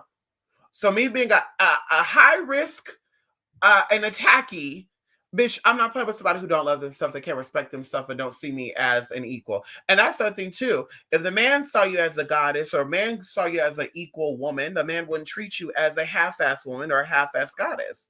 Because if he did, you would be the main one, you'd be the only one.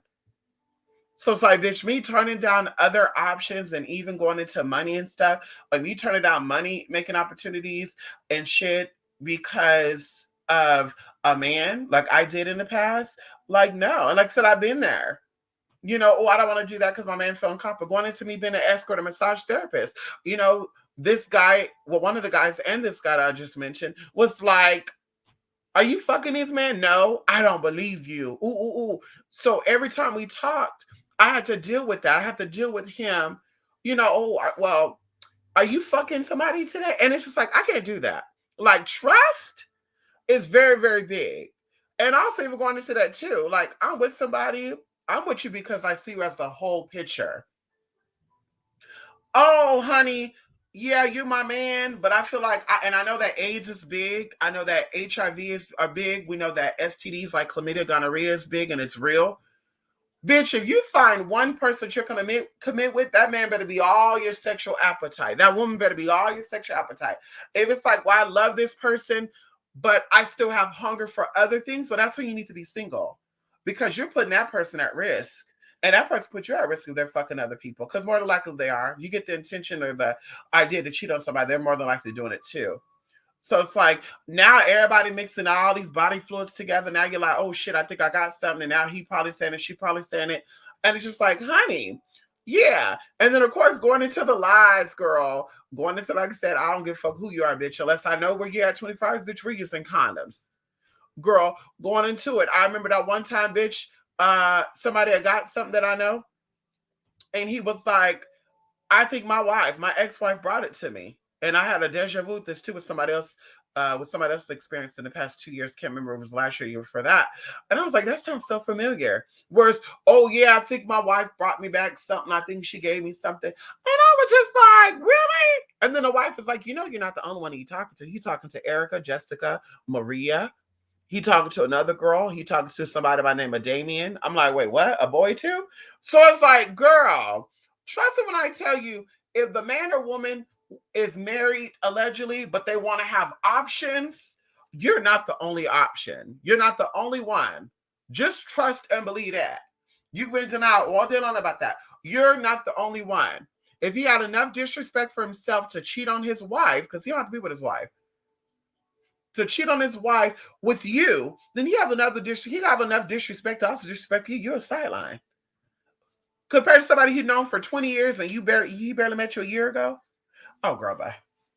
And with me, the fucked up part about it is I knew the guy before he got married to the girl. He married the girl for the military benefits. He knew me before he knew her. And he still disrespected me. So it's like, I'm not playing that, honey. It's like I said, people can play their own little fantasy. I'm not, that's not my business, honey.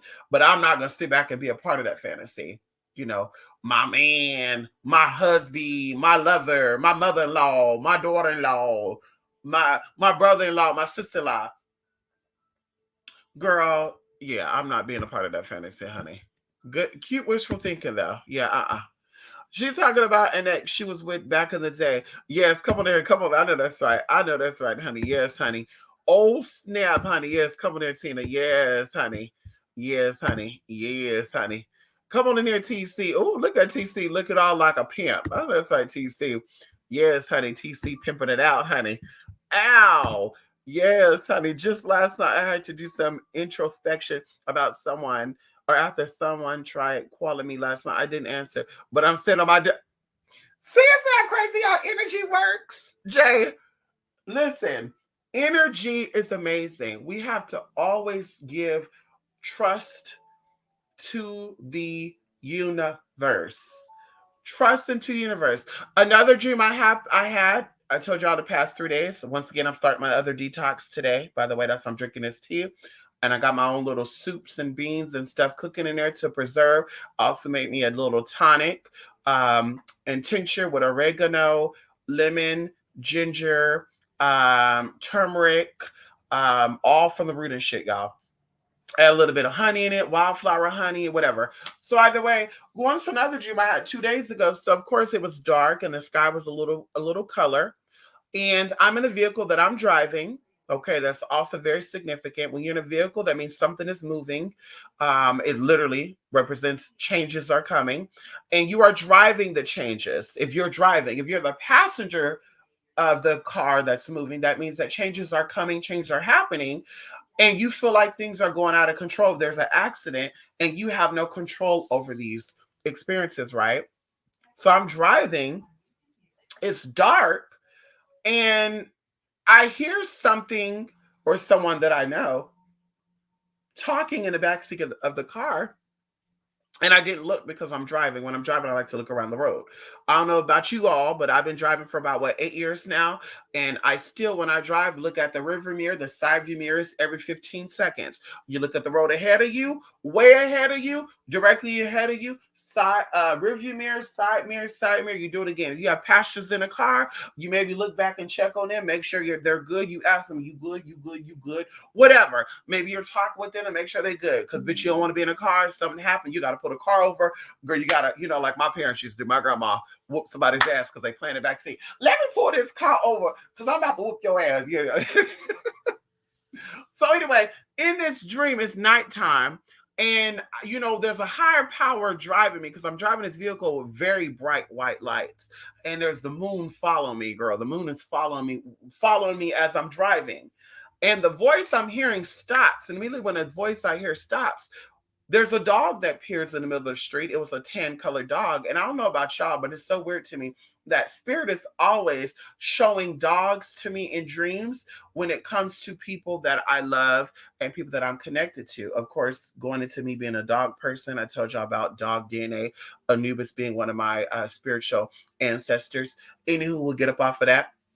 We know that Anubis is a jackal. We know that jackal, bears, raccoons, and dogs are all connected. Wolves, if you don't know, look it up.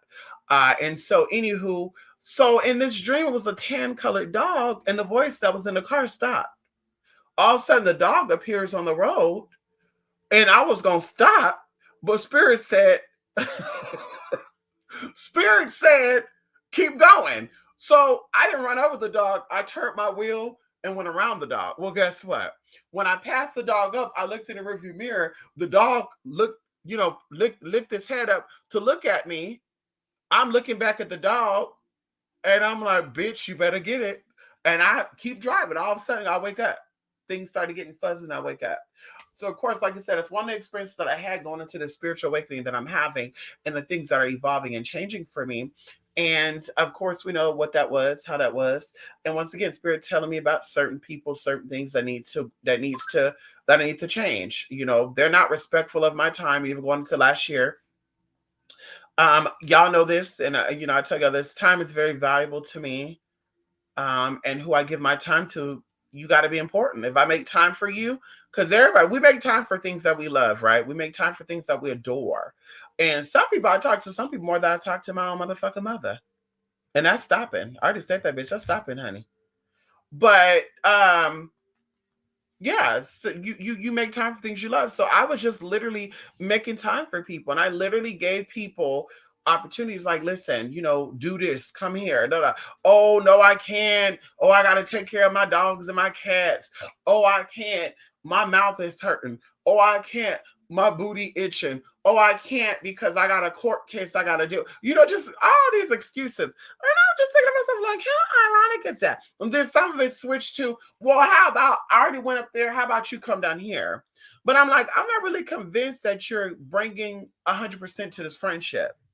I'm not convinced that you're bringing 100% of yourself to this meeting ground, to this round table. I'm not convinced that you're carrying your weight 100%. Because I go down there, whether it's in Texas, whether it's in Florida, whether it's in Southern California, I'm going to still have to help you out. No shade. I wouldn't want to go to the store and then tell you to take the Greyhound or tell you to walk or take Uber. I'm going to go to the store and you're going to want to go to the store too. We're still going to have to hang out, and who's going to be taking us places and driving us places? Especially you don't have a vehicle. So it's like, I'm still going to be, taking my finances, going there, taking my car or the rental car, spending my money to get that, to go there, and you're not spending nothing. You're not investing nothing. You're sitting back having a whole, I'm not spending nothing this time, And the same thing with people, when people come and see me, I have to stop working. So I'm still losing out on money. If I have to go get you, I'm still losing out on that as well. If you have to spend time with me, let's far about, if I'm paying for your hotel or you're staying at my house, there's still things that I'm losing. And I'm not losing because, of course, friendship and stuff like that, you're investing. So it's like, yeah, so either way, who's really benefiting if either which way I'm coming the most part? It's me doing most of the shit. Going into back there, like I told you, before I drove, anybody could vouch for this. Before I drove, girl, I was offering gas, girl, $10 gas just to go up the road. Girl, gas was on like $2.29, $2.79 at that time. Girl, giving people $10 just to take me up the road 1 or 2 blocks.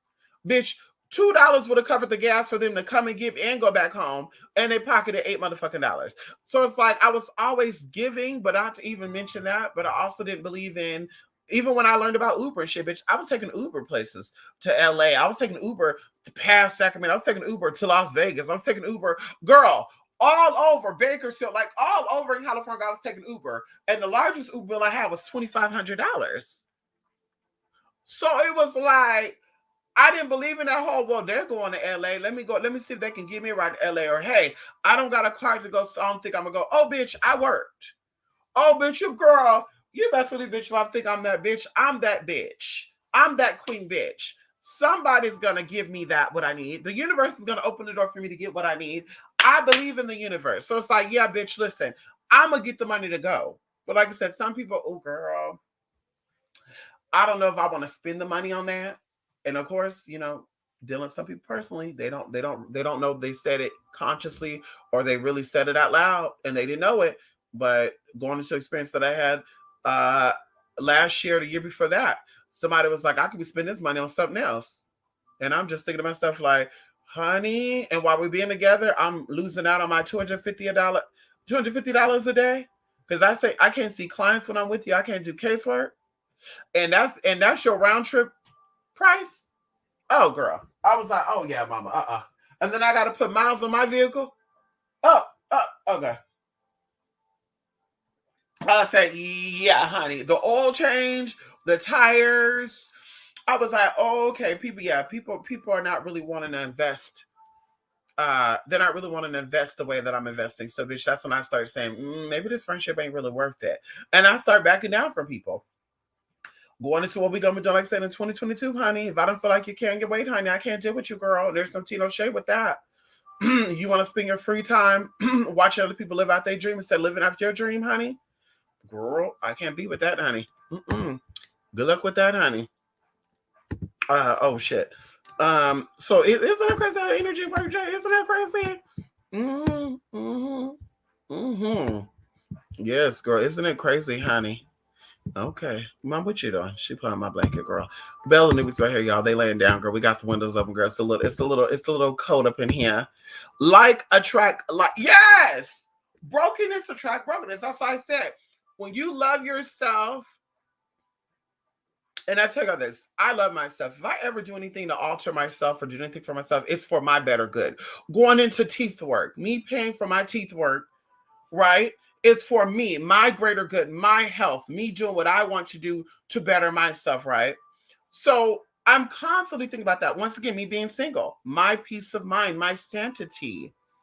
I said this, I always say this, the only way I would date somebody at this point in time, they have to be an asset, not a liability. We have to be fully equal. So we definitely will always attract what we are. And like I said, there's no way you're going to sit here and convince me that you love yourself, honor yourself, respect yourself, but settle for somebody who disrespects you, dishonor you, and don't really care about you. And if you want to, like I said, be in that delusional, you can be in that delusional all you want to, but I'm not going to entertain it. And like I said, I think personal relationships are different from public relationships. Just like if I'm upset at you, I'm not going to take it out on the next person. If I'm upset at Walmart, I'm not going to go to Target and say, yeah, what the fuck is the pots at? Because Walmart didn't have shit. I'm not doing that. If you cussed out somebody I like, I'm not going to be like, oh, bitch, I fuck with her because she hate the person. No, our relationship is our relationship. Your relationship with other people are very different. But like I said, I'm not going to sit here and entertain like, oh, I'm in love. Oh, this is my girlfriend. Oh, this is my best friend. When it's like, girl, no, it's not. Girl, that is not your girl. Stop it. And even going into them, honey, trying to better girl, bye. Anyway, like I said, just a lot of shit. When I see people with their experiences, I'm like, this is a lot of deja vu for me. And I'm gonna help you out, and I'm gonna help you be this and be that. And it's like, baby, we've been dating each other for 5 years. And what's making you now all of a sudden want to be able to help out? Is it because I'm telling you about certain friends and certain friends are willing to help me out, and you're like, listen, this friend ain't gonna come in and take my place? Like, what is it? It's something with that. And of course, if we're going into one of my friendships, which is coming up now, I need to call this person actually today because I'm like, wait a minute. I really do think that people at B don't want me to be. Okay, we're gonna keep it there, honey. Because I'm like, that's so weird. I know when I'm involved, and there seems to be a lot of friction and shadiness. And between having that in 2022. Friction shadiness could stay outside the door, bitch. You could take that palm shading, stuff it, shove it right up your motherfucking cooter. Okay? What, Bella? What, honey? What, baby? You my little baby. My little honey bunny. You your boy, yeah. My mama, she's so shy. She's so shy. You so shy, mama. Girl, I have to get on Bella's ass. That's the girl. Girl, she chewed on a marker yesterday, y'all. Got the marker all on the seats of the car. Bitch. Thank God for baking soda, vinegar, and toothpaste. Woo, Jesus, come on in here. Baking soda, oh, we got to give thanks right now very quickly to those spirits. The spirit of baking soda, hallelujah, hallelujah. The spirits of vinegar, thank you, spirit. Thank you, spirit of vinegar. Yes, and the spirit of toothpaste, that good old fluoride. Thank you, fluoride. They always put you down, fluoride, but you stop people from getting cavities. You keep people's teeth nice and strong, and you also remove motherfucking stains. Come on in here. And so if it wasn't for fluoride, girl, vinegar, and baking soda, girl, Bella would have been outside. But girl, I had to give her a pat and say, that's a bad girl. Don't play with markers. And she was, girl, she was afraid, girl. She had her little ears down, face up. I felt kind of bad too, y'all. She had her ears down, face towards the window and shit, like looking all sad and shit. I had to tell her, come here, come here. And then she turned around, and then I'm like, girl, come here. Then she don't want to come, girl. It took a good hour. Then she comes over, like, yeah, honey, you got to be a good baby, mama, okay? Don't be like baby, okay? He used to get in everything. Don't be like that little baby, okay? Okay. Anywho, come on in, Norma. Yes, come on in, Jaleel, honey. Listen, y'all, I gotta go, y'all. I got a class at 12:30. Yes. Doing well, grandmadam. Yes, honey, come on in here. Mia shit. Yes, honey, come on, honey. Yes, honey. We gotta put that on your. Okay, we gotta give you that formula. Formula. Yeah, we do. We gotta give you that little formula. Formula. I know. Hold on. Stop it. Stop it. You gotta get you the formula, honey. I know. Hold on.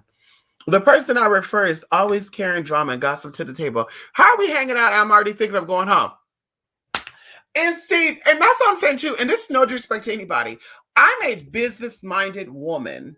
I'm always in the realm of prospering, abundance, and moving and making things happen because nobody has my back the way I have my back. And the same thing with y'all. Nobody has to back the girl. Nobody's gonna give you that money unless, of course, spiritual intervention to buy the new car, to buy the new house, to pay off that credit, to pay for anything you're trying to pay for. You have that ability to do so. So I'm always in that space. And like I said, when I'm dealing with people that are not always in that space, now it's like, yeah, I can't do that every day. Like I feel like every friendship brings you something different, but I'm like, yeah, we're not talking about money, we're not talking about financial goals, and that's not the main thing, sis. And then of course going into spirituality, because I like the both spirituality and business mindedness. That's why I'm best friends with my best friend because we have that in common. We talk about that a lot, spirituality and business. Now, when it comes to the other shit, that's where we have our disconnections, our disagreements. And I'm like, girl, I'm gonna stop fucking with you because you be fucking with some fucked up ass people. When it comes to all that shit, like I said, but spirituality and business, girl, we can have good dialogue with that financial goal budget. We have good dialogue with that. And so, like I said, when I have conversations with people and we're not talking about spirituality and financial goals and all that, I feel like we're clashing only because that's where I'm at and that's not what they're at. They rather spend their free time learning about fucking and sucking, learning about doing drugs, building drugs, learning about daydreaming about being the main chick when they're not going to be the main chick, daydreaming about a man coming to sweep. Whatever, I don't know what the hell they daydream about. I'm just throwing shit out there, ideas out there. Instead of saying, today is my day, today I have the power to make my life happen, and today is the day that I start working towards that. So if I'm giving myself by March the 1st to have this amount of money to pay for this, and that. But people ain't doing that. Like I said, girl, years, like 3 people I know, bitch, set goals, and for the past 3 years, they've been pushing those goals back. And I'm just like, girl, I can't tell you how to do your goals, but it's like you're not setting goals and you're not achieving them because you're letting people distract you from those goals. Or some people are not really setting goals; they're just saying, "I want to take this and I want to do this. I want to," and it's like, okay, mama, so you working towards that? Because it don't look like you're ever going to get there. Because now the opportunity is here, and now it's like, oh, we're going to even push further back, or an idea change. Oh, you know what? Instead of me, taking this money and getting those new shoes I wanted, let me take this money and get a hair transplant. And it's just like, so now your goals are changing. So it's like we got to do everything with intention and everything with purpose in order to manifest. You're having blockages, so you're not manifesting because you're settling and you're not giving it your all to get where you need to get to. And that means cut people off. You got to cut people off. And like I said, girl, it ain't gonna be no tea, no share with people this year. But bitch, like I said, girl, I ain't working it out, girl. I'm not extending that branch to be like, hey, come out, come and see. And like I said, it's for anybody, girl. I ain't doing that. Bitch, I'm putting business first. You want to make it happen, girl? You're more than welcome, girl. There's hotels, girl. There's transportation, girl. I'm definitely willing to meet up, kick it, whatever, hang out, this and that. But girl, like I said, we have to be on the same page, or bitch, this ain't the year. This year, I'm definitely about achieving goals. I got a lot of shit that I'm going to be doing. I need to focus on, and I cannot, like I said, letting the energy go. Even going into the past week, honey, no tea, no shade. A few of the people that I've been dealing with, girl, they doing other shit. Girl, three situations happened with one person in the past 7 days. 4 situations happened with the other person, and 7 happened with the other person. Girl, sitting here talking, and bitch, just talking, and wait, what? Huh? Like, wait a minute. If I'm putting aside my free time to deal with you, because time is money, and while we're on the phone, bitch, you checking IG, you messaging people, you're kicking people, you're watching YouTube, you watching videos, then bitch, why the fuck we on the motherfucking phone? Why the fuck am I giving you my motherfucking free time? Because you don't give a fuck about my free time. So why the fuck am I giving it to you? Everybody know I work a lot. So, bitch, when I'm working, even me talking with you, bitch, paying attention to you, bitch, I'm working. I'm always working, bitch. I'm always doing something. If it's not me doing spiritual work, I'm doing physical work. Not doing physical work, bitch, I'm doing the shit I should be doing to take care of my business. The only free time I have, like I said, I'm at home laying down in my motherfucking bed or I'm motherfucking sleeping. If I'm out in my car, bitch, I'm making things happen. So, like I said, I could be busy, and I said it's on time for people I love. But bitch, you not doing shit, and you're just like, what, who, what you say? Yeah, mama, we ain't doing that. We ain't doing that in 2022. 2021, 2020, we did that, girl. 2022, we are not, hun. You got things to do. Bye. Bye, honey. You should be figuring out in your free time how you gonna be that bitch that you say you are now. You should be figuring that out, honey. How you gonna be that queen that you say you are. That bad bitch you say y'all. But like I said, girl, You've been acting like a peasant lately, honey. No tea, no shade. You be giving me peasant tea. It's the peasantry for me, hun. Okay, it's the peasantry for me, hun. Okay. Anywho, let me go. When a friend couldn't walk me down the block after I walked across town to see her happy, those friends are up. And that's what we talking about. And of course, as I said before, we gotta come into relationships 100%. If that's not 100%, girl, we don't have a real friendship or good relationship. If I'm not talking to nobody else, but you're talking to somebody else, that's already a half-assed relationship. If I'm being honest, but you're not being honest, that's already a half-assed relationship. If I can't have my fun on the side, but you can have your fun on the side, that's already a half-assed relationship. Going into even other things, like I said, I only speak of my experiences. Going into friendships. Bitch, if I come clear across the country or the state to see you and you can't make time for me, bitch, I'm never gonna do it again. That's family, that's friends. I went into my old city the other day. People were bugging me to stop on by. But seriously, that day, people were busy. I said, bitch, I ain't doing it again. I ain't doing it again, honey. So, like I said, everything needs to be 50-50. Going into friendships, as I told this to one of my sisters, you want me to go see you wherever you're at, all the way. Once again, I got to take my vehicle that I pay monthly for insurance, $283, monthly payment $395. Let's talk about it, honey. I got to put gas in that car. Gas is currently $4.35 a gallon. Bitch, hello, let's talk about it right now. So I'm already putting money before I even move my vehicle to go see you. So if I'm going down there, whether I stay at your house, whether I get a hotel, that's still my money being coughed up. Then I gotta spend my own money to get my own food. Now I gotta spend my own money to do the bitch. Either way, I gotta come out the pocket. I gotta give a lot to go down there to go see you. That's 100% of me going down there. Oh, then you gotta come up here 100% too. There's no halfway. There's not no meet me here. I'm gonna pay $100 some only, which is half what I'm paying for my insurance, car insurance. $100 some halfway. Then you're gonna take your gas money, your vehicle, your oil change, come and pick me up. Then you're gonna take me back to you. I'm staying at your house rent free, no payment free. Oh, girl, and even with the hotel, I still got to take off time, like I said, for making money and go down there. Oh, mama, like I said, it needs to be 50-50 with all my friendships, all my relationships. It needs to be 50-50. You want me to go way down there to go see you? You need to come way up here to come and see me. You want me to say, hey, let me put time to the side, let me break my neck. Hey, this that bitch, you need to do the same thing for me, honey. You can't do that, then I'm not doing that. And you gotta show me better than you could tell me. Because like I said, that's the friend I was, girl, going back before I got my car too, girl. Like, in fact, I only speak from my experience. When I didn't have a car, girl, and people lived 200 something miles away, girl, I got a motherfucking Greyhound, a motherfucking Amtrak. Bitch, I paid somebody gas money to go. Oh, girl, I pushed my own weight. There was not no, and then of course, I think one or twice I stayed at somebody's house. The other times, which I got my own room. But it's like, yeah, mama, there's not no bitch. We friends, 100% friends, but you gonna take care of me. I don't got kids.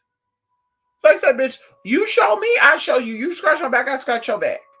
When we start to calculate who's doing more for who, and I'm doing more for you than you doing for me, then like I said, then we gotta start stepping back. Now we gotta start stepping back. Because it's not just about companionship for me. Relationships are built off a whole bunch of stuff. It's not just companionship for me. I don't need people to talk to. I don't need people just to hang out with because I'm lonely and I'm bored. That's not me, honey. That's not me. If that's the case, honey, I get into a relationship, honey, have a man that I can hang out with like that.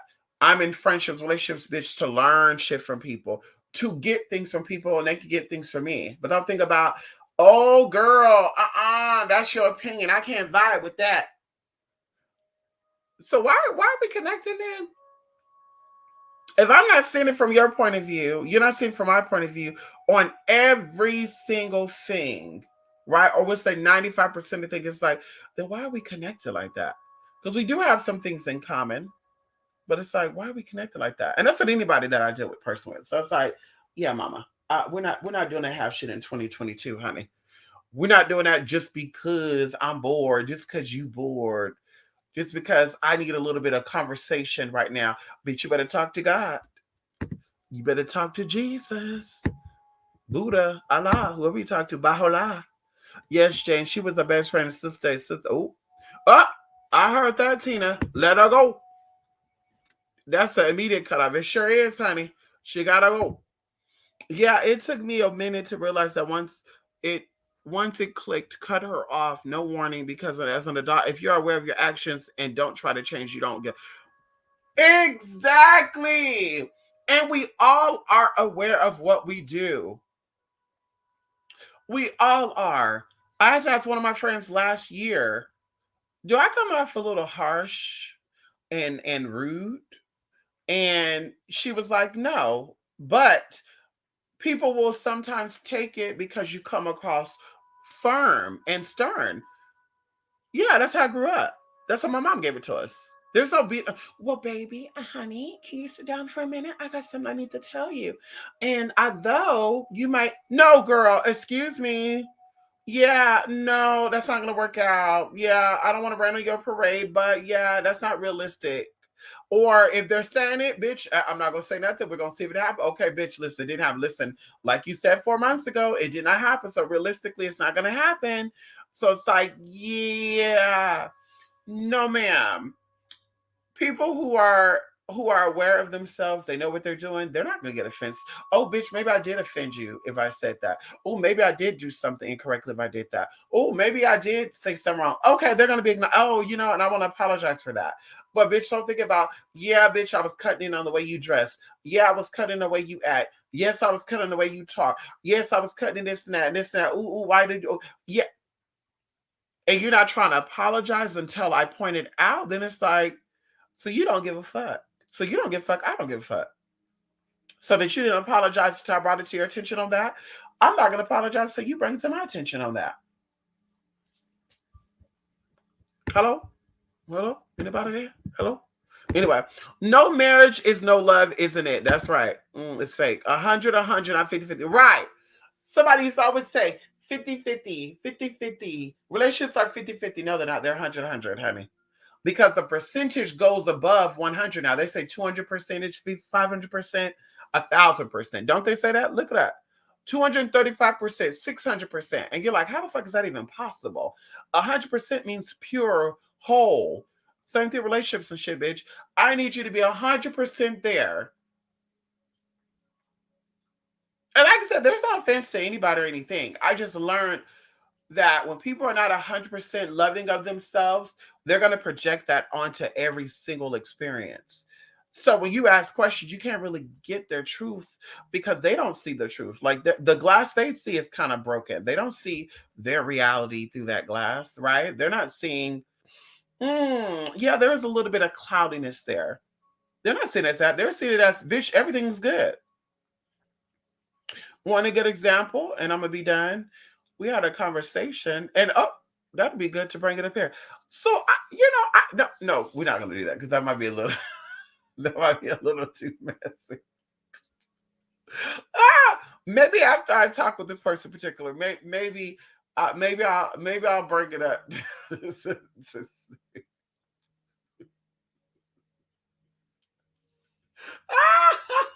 No, fuck it, we're gonna bring it up.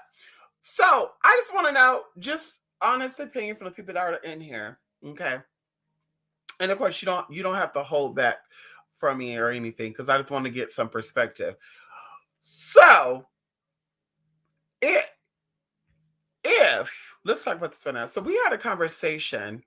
A few people, me and a few other people, we had a conversation about this the other day about the uncomfortability or incomfortability about a grown man buying their daughter panties, right?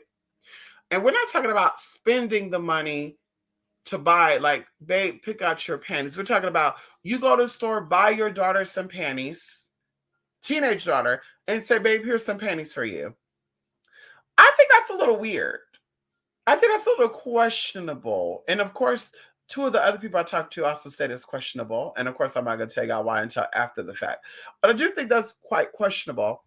And somebody even put it on as far as if it's a gay dad, it's a little more acceptable. And I'm like, yeah, because that's feminine energy. That's feminine energy. But I will find it uncomfortable if I know that there's a grown man out there that's buying his teenage daughter panties without her approval or without a woman there to co-sign, and he buys them knowing that in his mind he's saying, I think you will look cute in these. Because obviously that's what men do. Men buy gifts for you, give you gifts, going into me knowing the art of man. Once again, I think when people don't know what a man is, who a man is, I think that's when we settle and we don't know our potential and what we can get from a man. And that's no tea, no shade to anybody. When you know man and you study man, then you know you have the ability to ask a man to be the main person. You know that you have the ability to get what you want from the man. You don't gotta beg, you don't gotta say, baby, please could I get bitches today? I need $1,000 for this, and a man is gonna get it. Right? So it's like I think when people don't understand that they don't know that, then of course it's oh, oh, but like I said, me knowing how men think, me knowing that brain, every 5.6 seconds men are thinking about female experiences. We're gonna keep it that. So for this man to be like, yeah, I thought these panties will look cute on you, even if he said that out loud. I think that's a little weird. Like I said, maybe y'all could comment that. Maybe y'all could send a little email. So like y'all don't think that we're gonna put out there and you like I said, we have a right to disagree. I think that's weird. Maybe y'all don't. One of the people I had a conversation with didn't think it was. Even when I said I think that gay people, like if it's a gay dad, he could do it. She's like, nope, I think that all people shouldn't be able to. I was like, well, that's like saying the mother then. That's like saying the mother can't buy it for the daughter. Anywho, there's something I want to put out there, girl. Just a little too crazy, honey. A little crazy. Just the idea that I had, honey, that I definitely want to put out there, girl, to keep it pushing. Okay. Yeah, nah. If mom wasn't there or aunt or sister, there you go. Okay. There we go, Tina. Tina, we on the same page. We're on the same page, Tina. Because, like I said, in the family I grew up with, there's no shit out there to anybody. I clearly love men. Okay. I'm now a woman. But when I grew up, and even now, the one thing that my family would always say is no little girl is sitting on a man's lap, even if it's her daddy. Oh, girl, there was no man letting a girl sit on their lap. Oh, this is my daughter. I'm not thinking about that. Girl, we know that children are being abused by men mostly. And like I said, this is not being sexist. This is not being none of that. We did a review on this a week ago. Child molesters are 90% heterosexual identifying men. Look it up. We did a little thing on it. So it's like, mama, men think about sex a lot. And just so happen, girl, no tea, no shade, a man is into a vagina.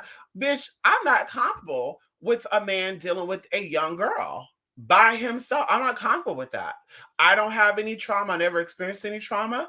And I do know that the women who do had experiences with it, and they were okay with it. Like I said, a few people I know, honey, they did things with older men as children. They were 15 years old doing things with 30-year-old men. They were out here doing shit with their uncles and their brothers and their neighbor and this, just all this other good shit. So it's like you're gonna agree with that shit because you were into that trauma. You have that trauma and you're okay with that. You were into that. I was not violated. I've never done anything like that. I'm not into shit like that. Girl, just the idea of people being into shit like that disturbs me and makes me very uncomfortable. And it makes me think about a whole bunch of, you know, shit that I would love to do. Girl, some of it involves bats and shit. And the word torture. But anywho, but I'm like, yeah, that's a little uncomfortable. And even going into like women, I think I would be uncomfortable if a woman, like I said, me growing up, I'm a woman, but growing up, we were still bought boy clothes. My mother was not out here picking out our boxers. My mother either took us to the store to pick out the boxers, or my stepdad or my older brother or older cousin helped to buy these things. It was not no, I got y'all these boxers and I hope y'all like it. Like that would be some weird shit. So I'm just like, yeah, hon, that's yeah. That'd be some weird shit, honey. Now, 5 years old, 4 years old, little different. I think the dad, getting his little younger girl some chonies. That might be a little different. Even then, I'm still thinking like, where's the wife at? He doesn't have a girlfriend that can go buy the little girl some chonies because the woman wear panties, so she knows exactly what. Like, I would still be a little uncomfortable with that. Going into the mothers buying the little boy some underwear. Like you said, I understand that because he's a little boy. So he's your little boy. He needs undergarments or whatever. But even then, I'm thinking like, so the daddy can go buy it for him. You don't got a boyfriend to go buy it for him. So it's like I would still be a little like, bam. But for sure, when the daughter's old enough to go pick out her own stuff, or the son old enough to go buy his own stuff, and you still like, I need this for you, girl. Buy. And I said, I don't know if this is fantasies that some people have, because one of the people, this was no shade, but I'm like, I feel like it's a little bit of a fantasy there. I felt like it was a little fantasy-ish. Like, oh, that's so sexual. Me and my family member, we bonded because they gave me some panties. And I think one point I thought I heard this person say that they thought the family member was hot before too, that they were attracted to this person. Because I'm just like, girl, I was never attracted to a brother or daddy, honey. No tea, no shade. Or a cousin. Okay. I definitely think that I have some very handsome cousins because bitch, they're related to me. If I think I look good and we look alike, bitch, they gotta look good too. But to be like, damn, my cousin is hot. I wanted to get some of my cousin, like trauma. Oh, my daddy is sexy. Oh, yeah, I see why my mama wanted him. Like, yeah, that's some trauma there, honey. Oh, yeah, my uncle. Oh, he could have got it. Ooh, as a kid, bitch, you don't even know how to pay your own bill. You don't even know how to write a check right now. You are the one about sucking dick and getting fucked. Oh, yeah, honey, that's trauma, honey. That's trauma, girl. That's trauma, honey. That's trauma, girl. I can't get up in that trauma. If they're old enough, buy your own. Right. Okay. So we're on the same page. Okay, we're on the same page. I'm not gonna be buying female underwear, to be honest. But now, if I had to get my daughter some heels or prom dress, I would all see that right there. See that too. That too. It's a little awkward altogether. Because even going into, okay, so like let's say a good example. So we start getting allowances at 12 years old. Okay, 12 years old, we start getting allowances. And I think maybe you lived a fast life. Maybe you're a little concerned about how your children are living their life. But we start getting our allowance at 12 years old. So you wouldn't have known if I was buying panties or boxers.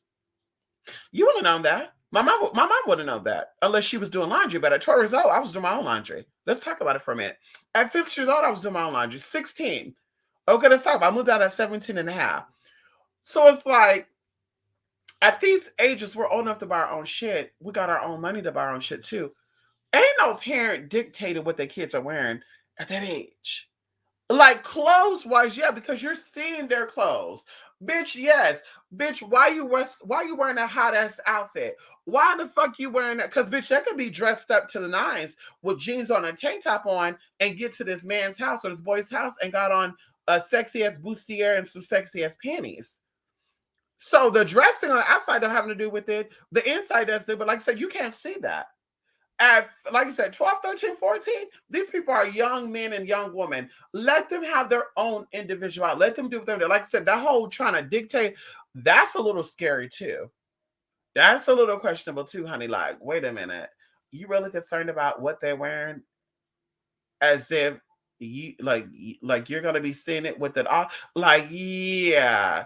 So like you said, yeah, it's all about comfortability about a gay man or even an older woman buying panties. Because I know there's even women out there that are not comfortable buying panties for girls, teenagers. I know that for a fact. Going into even my sister and my mother was not comfortable even buying shit for my sister like that. My sister bought her own shit. So it's like, yeah. But if it push came to shove, yeah, bitch, I could see, like I said, a gay man who's clearly not into vajayjay buying his daughter, like, girl, this would be cute because, thinking about if I wore these would be cute on me. That type of thing. Like I said, like a woman would do. But I'm like, yeah, honey, I'm not too comfortable with that, honey. And that's just me. And of course, some of y'all too. And that's kind of conversation we had. I'm like, I wanted other people's perspective of that. Because I was like, maybe I'm overthinking that, but I'm pretty sure, and I stand in what I say, that I see things the way I see things because I'm looking at it from the outside and I'm looking at it realistically. Now, if I had trauma, I would think another way. Going into the, R. Kelly situation, I have a friend of mine who was 14 years old who was dating a guy at 27. He was 27. She was 16 when she turned 17. She dated the brother who was 32 years old. When she turned 18, she dated the other brother who was 25. And so she didn't think there's anything wrong with the R. Kelly situation, what's going on.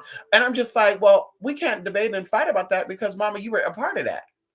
When I was younger, I was 16 years old. I had my first sugar daddy, but I lied about my age. And for one, for two, there was no sexual stuff. When the sexual stuff was discussed, that's when I stopped talking. And I said, "Oh, bitch, we ain't doing this." And then, of course, the motherfucker was like, "Bitch, we need to verify the T." And kind of found out he found that I was not 18 years old, like I said. So he said, "I can't do it." And he told my mom, "Y'all can keep the check." He wrote us the check for $10,000. I told him I wanted a Rolex. I told y'all this story before. I told him I wanted a Rolex. He was one of these people. I won't say who he is, what he was, but he was from the Silicon Valley. And he was like, "Let me come and get you and we go shopping." And I said, "I don't I don't trust that." Because I'm like, "Bitch, I'm a minor, blah, blah, blah." So he said, "How about I cut you a check for $10,000 first, just to show you that I'm serious. And then when I go see you, we go actually shopping at the Rolex store." Because I always wanted me a rose gold Rolex watch. And I still got my Rolex watch, motherfucker. I'm gonna get somebody gonna give me that Rolex watch, bitch. Anywho, so he was like, "Okay, let me cut you a check. Let me mail it to you. What's your address?" So I gave him the address. Didn't think about it. I got the check, y'all. And I said, "Oh, shit." So, of course, he called and said, "You get it?" Yes, I get it. Anyway, to make a long story short, like I said, I told him I was 18. That's why he was into me. But I thought it was illegal for a minor to do things with an adult, like I would go to jail. Not the adult would go to jail, but I thought I would go to jail if I lied and told this man that I was 18 years old, and then we meet up and we do something. Bitch, I'm going to jail. And that's what I thought. I was like, "Oh my God, I'm going to jail too." He would go to jail, but I'm definitely going to jail. So it's like I never thought that was okay. It never crossed my mind at being 15, 16, like, let me go suck on this older person. Oh, I love older men. It's just like, girl, what happens in your household for that to go down like that? Like, what happened if you could consciously remember to where you're literally this young, you're like, "I want it." Because even with cousins and friends of the family, I told y'all about kids. There was kids that were trying to do stuff with me, and I was like, I thought they were cute and hot. The guy named it D. We'll call him Dada. Dada, biracial, very very exotic looking, light skin, good hair, ghetto ass Polish daddy, ghetto ass black mama, and honey, Daddy used to always try to flirt with me and come in and can you come and move this laundry? And girl, there's boxers sitting right there. And I'm like, "Ooh, I ain't doing that." And you gonna let me spend the night and oh, I'm gonna stay with your brother's house and we're gonna play a board game. And I'm just like, okay, yeah, this motherfucker's doing too much. 1 year younger than me, but being very, very, pushy, pushy, pushy. I remember one time too, we were in middle school together. I was in 8th grade, he was in the 7th grade, and somebody was bullying me, right? And I didn't want to tell my brothers because my brothers, they like to fight and shit, especially my older brother, but she'll go to jail, girl. Even to this day, girl, I'll call my brother right now and say, "Girl, there's people coming after me. Bitch, my brother will fly down here and he will go to prison. Right hand up, bitch, he will serve life in jail." So either way, I said, I'm not telling my brothers because they're gonna come here, they're gonna do some shit. So I ended up telling her, and she told her son. She said, "I need you to, to go to the bus stop with blah blah blah and da da da da da." And so I remember he did. So she would make me get up, y'all. For this was like for the rest of the school year. I would have to get up, go to her house. She will give us lunch, all this other good shit, and we'll walk together to the bus stop. And then I remember one guy, oh my God, his name was Curtis. Curtis had these bracelets in his mouth. He was like black and Filipino girl. He had bracelets in his mouth. I remember Curtis was like, "Are y'all dating? Is this your new boyfriend?" And da da da da. Oh my God. I remember Dada whooped his ass, girl. Threw him off that bike, start fucking him up. Because his mama said, "Don't let nobody say shit and do shit." So it was like my little bodyguard, y'all, for the rest of my 8th grade school year, y'all. And so anyway, he was really like trying to push up on me, girl. But I was like, girl, we I wasn't comfortable with that. Going into another friend, his name was Jack, girl. He tried to push up on me. I remember one time he was like trying to do some weird shit. I was like, bitch, I can't hang around with you no more. Bitch, went home, told my mama. Mama, I was sitting there. This little boy was in there doing some shit underneath the covers, and she said, "You ain't going back." I said, "Mama, I ain't going back." So my mama went over to that house, knocked on that door. The daddy wouldn't answer. My auntie went over there, knocked on the door because allegedly he did some shit to my cousin or was trying to do. I was just like, girl, I was not into that as a kid. But it just amazed me, and, it's shocking to me that people are just like, it's cool, it's normal. We all were curious. I was curious about myself, honey. I wasn't out here trying to fucking suck on people when I was a fucking kid, girl. I was thinking like, bitch, what the fuck do I know about sucking and fucking and getting fucked, bitch, when I don't even know how to write a fucking check? So it's like, girl, and then some people like culture, culture, culture. It's not fucking culture, boo boo, because everybody's not into that, girl. So it's like something that went down in that motherfucking house that you either remember you ain't talking about or you don't remember, and it motherfucking happened to where you thought it was okay to start sucking dick of an older man at 15 years old. You thought it was okay at 17 years old to lose your motherfucking virginity. You were leaving that house being a hot hell pussy toe wench, trying to get some fucking dick, didn't even know how to write a motherfucking check. How the fuck does that work? And well, I wanted it too. No, the fuck you didn't, because bitch, when we're kids, we want freedom. You are sitting here wanting to suck and fuck on a grown ass man or a grown ass woman being that young. Something happened. You were violated. And you thought it was okay. And even going to his ass, he was consenting. He knows what he was doing. And he went out because he was like, oh, this is a sissy child. If you are a trans woman or you are a gay boy, this is a sissy. This is a weak one. Let me push up on them. And that's why they did the shit. And that's not okay. That is not okay. Oh, bitch. Let me go. I gotta go, y'all. Yep, my mom didn't know play. Yep, I was not allowed to sit on a man's lap. Not yeah, no playing fighting with boys. Yeah, no sleeper. Come on here, Tina. It was none of that. And I think they dropped off my bed right now, honey. I think my bed is outside, y'all. Girl, got me an adjustable bed, y'all. Hold on. Unless he's a single father, but he's picked them out without her. That's that too. That too right there. You fucking said it. I feel like I miss out so much. If I was a girl, I would wearing the fuck out of those formal clothes dresses. The most I knew to make me mad, he turned the fuck up. I heard that. I heard that. And see, I think the greatest power that women have is her inner power.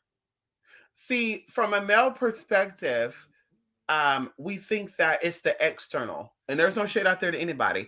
I think people that are driven with their femininity from the masculine side, they think is I have to wear a mini skirt. Let's think of like cross dressers, right? Cross dressers, they want to dress the sluttiest, right? The more sluttiest that they dress, the more feminine that they feel, right? So it's the same thing with people like I said that are in the masculine side of my if it's a cisgender woman and she thinks so in the masculine side, oh let me be all drawn, let me do the lipstick, let me do the lipstick, let me put the lashes on, let me do the hair and all that. When in reality it comes from the inside. Yes, those things add on to it, but we know that when we're dressing, we're also attracting. As a woman, we're consciously doing things to attract. Let me wear these heels because I know it's going to get this type of man. Let me wear this dress because I know I want this man to say that I'm sexy today. Let me show off my shoulders and my top because I know this is the sexy part of me. And men love that. So it's like we are dressing the way we want a man to approach us. So like I said, when a woman is a woman and she knows her power, we know that our inner power is already strong enough to attract the man. That's why no matter how we're dressed, we're going to attract the man. Whether we have on a beanie, whether we have on a bonnet, whether we have on sweatpants, we be looking our worst. And a man is still going to say, what's up? And you're like, oh no, honey, because it's in the inner. So imagine have that inner power and you're aware of that inner power, and then you're already pulling the energy to you. And then now you're showing off your ass, your hips, your titties, everything is just showing. The only thing you got covered is your nipples and your front and the booty hole, but everything else showing. You're going to only attract the thirsty people. You're going to only attract the men that are trying to RAPE you. Let's talk about it for a minute. So it's like, The real power that women have, that I've learned growing up and being the woman that I am, is inner power, inner femininity, inner beauty. You definitely have to have the platform, but men could smell femininity. Men could taste femininity.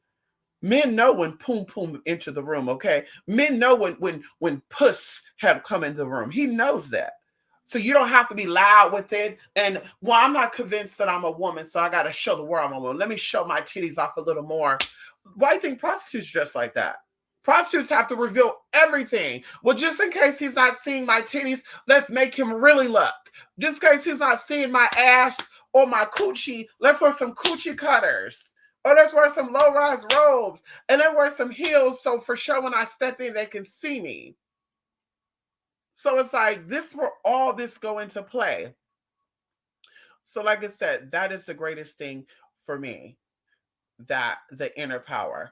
I go out according to the word of some people, a 40-year-old soccer mom. No, no shade, we got over that, but we got to point it out. I dress like a 40-year-old soccer mom with my $50 dresses and shit. But I get gifts. I get shit paid for. I get free gas.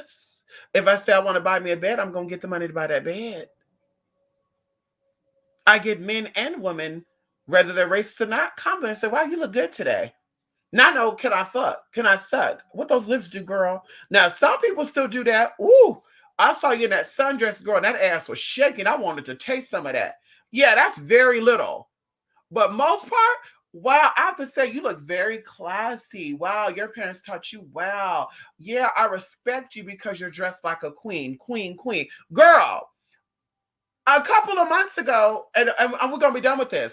I went to this place and I thought this woman was clocking the tea because she kept saying, yes, queen, queen, like, girl. And I'm like, mama, is she clocking the tea? Is she calling me a transgendered? Is she calling me a drag queen? Like, what is she doing? Why she keep saying yes, queen, and shit like that? Like, what is she talking about? So I took it upon myself to say, I just want to ask you a question, and it's a real curious question because I noticed for the past few months when you see me in here, you're saying, yes, queen and shit. And it just reminds me of like, the lingo of the gay people. But why are you saying that? Are you spooking something or what? And she said, no, every woman that I think is beautiful, I think she owns her own power. I think she moves in her own space. And she definitely knows when to hold them, knows when to fold them. Bam, my favorite part of saying. I consider her a queen. And because maybe you don't know that you're a queen, I'm going to acknowledge you as that. And I'm going to say, yes, queen. So I was like, oh my God. And moving forward, like I said, I was just one example. Of course, men have said it too. I have respect for you because of the way you carry yourself. So it's like it comes down to how we carry ourselves. We dress like the modern, covered up, sophisticated woman. We're going to get sophisticated things. We dress like a hoe. We dress like we're easy to get. We're going to get treated easily. We're going to get treated like a cheap hoe. We're going to have people that just want to fuck and that's it.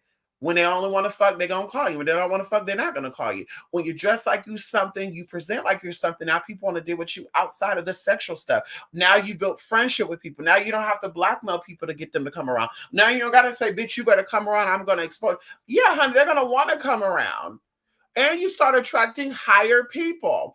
Once again, we attract who we are. I told one of my people, and I had to show a little bit of proof because bitch was like, girl, this bitch always saying she meet people. I told you one of your favorite R&B artists, whether he's in a modern active group or not, bought me labels.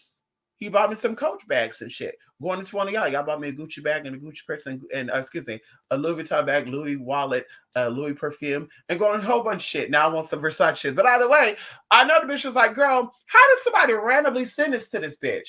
Bitch just caught the mouthpiece for one. It wasn't a random thing. Daddy was already talking about, let me fly you over here to Miami. And I said, oh, honey, I don't do that. And oh, what? Yeah, I'm not an escort like that. I'm trying to establish friendship and shit. And he's like, wait, friends with me? Really? Yeah, bitch, I don't need your tea. And then it started turning into, well, your birthday coming up. What do you want? I would love this. And then I was like, no, I can get my own Gucci. I want this. And he's like, well, how about I got a surprise for you? Bam, it was Coach.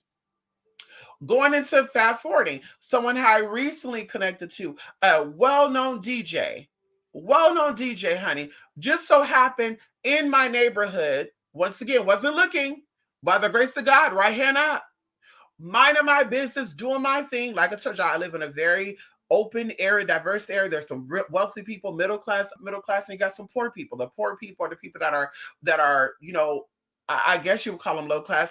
They're more like in the center or south going into another city. So you see a lot of people here, a lot of diverse people.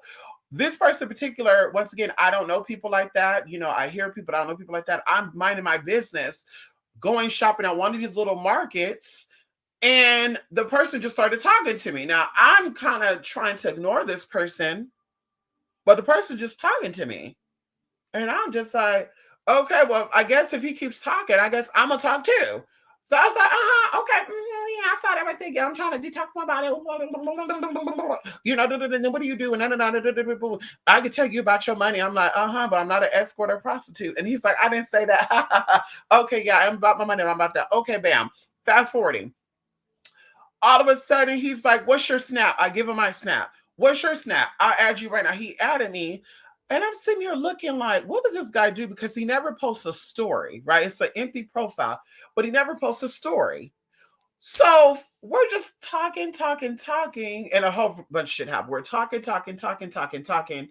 And literally, I want to say maybe like a couple of months ago, I'm seeing him with a microphone in his face, and you're hearing a lot of shit going on in the background. And I'm like, what does this person do? Kind of find out, bitch. One of these DJs, well known, honey, very respectful, honey. We're always exchanging energies, ideas with each other. You should this and that. Of course, I'm giving him detox ideas. He sends over donations and gifts every now and then. And so, fast forwarding, going to one of the gifts that I have that I actually got today was purchased by this person. Like I said, the haters are the people that cannot manifest because they don't deal with higher energies because they don't believe in their higher self. They cannot manifest. They think that manifesting, you have to fucking suck people. They think that manifesting, you got to be sexual with the person, not knowing that it's your mind. Not knowing that it's your gift. We all have a purpose. And when you find your purpose, the spirit will put people in your place and space for you to do. This person's not even from here. That's also the gag too. This person from here. How is it that spirit and we talk about this too jokingly, but seriously, how is it that spirit aligns us at this point in time that this man is not too far from my house? I can't even say my neighborhood because this area is so big, but not too far from my house. How's it with this? We're both at this little farmer market together, and this person is known all over the world. This person is known all over the world with millions of followers. And how's that? Literally, we were connected. I get a snap from him every fucking day. Every day. And like I say, going into the dreams I had, spirit is like, step into your purpose, step into who you really are. People who are not stepping in who they are, people who do not respect who they are, let them go. You can still connect with them because you cannot dictate who they are, but definitely don't let it be a part of your everyday life. Those who are manifesting and getting things the way that you get things, those are the ones you say, come on in here. I see you, I acknowledge you. But those who don't give a fuck about who they are, what they are, don't know their potential, don't care about their potential, keep it moving. Because I've given you seeds, I've given you insight on how you can find out who you are, and you still don't want to walk into your purpose. So, like I said, every day I walk into my purpose. Some days I forget about walking into my purpose because, of course, I get distracted by place of things. But I definitely walk in my purpose as much as I need to. And like I said, Spirit has put me on this plane in this current life to help people, to heal people. Okay, healing and helping is not always about monetary stuff. It's about giving people ideas and planting seeds into them. Because my experiences and my daily fights, I go through them for a reason. And like I said, people who've been through the crack experience and now is a recovering addict, you're meant to preach to crackheads or people who used to be crackheads.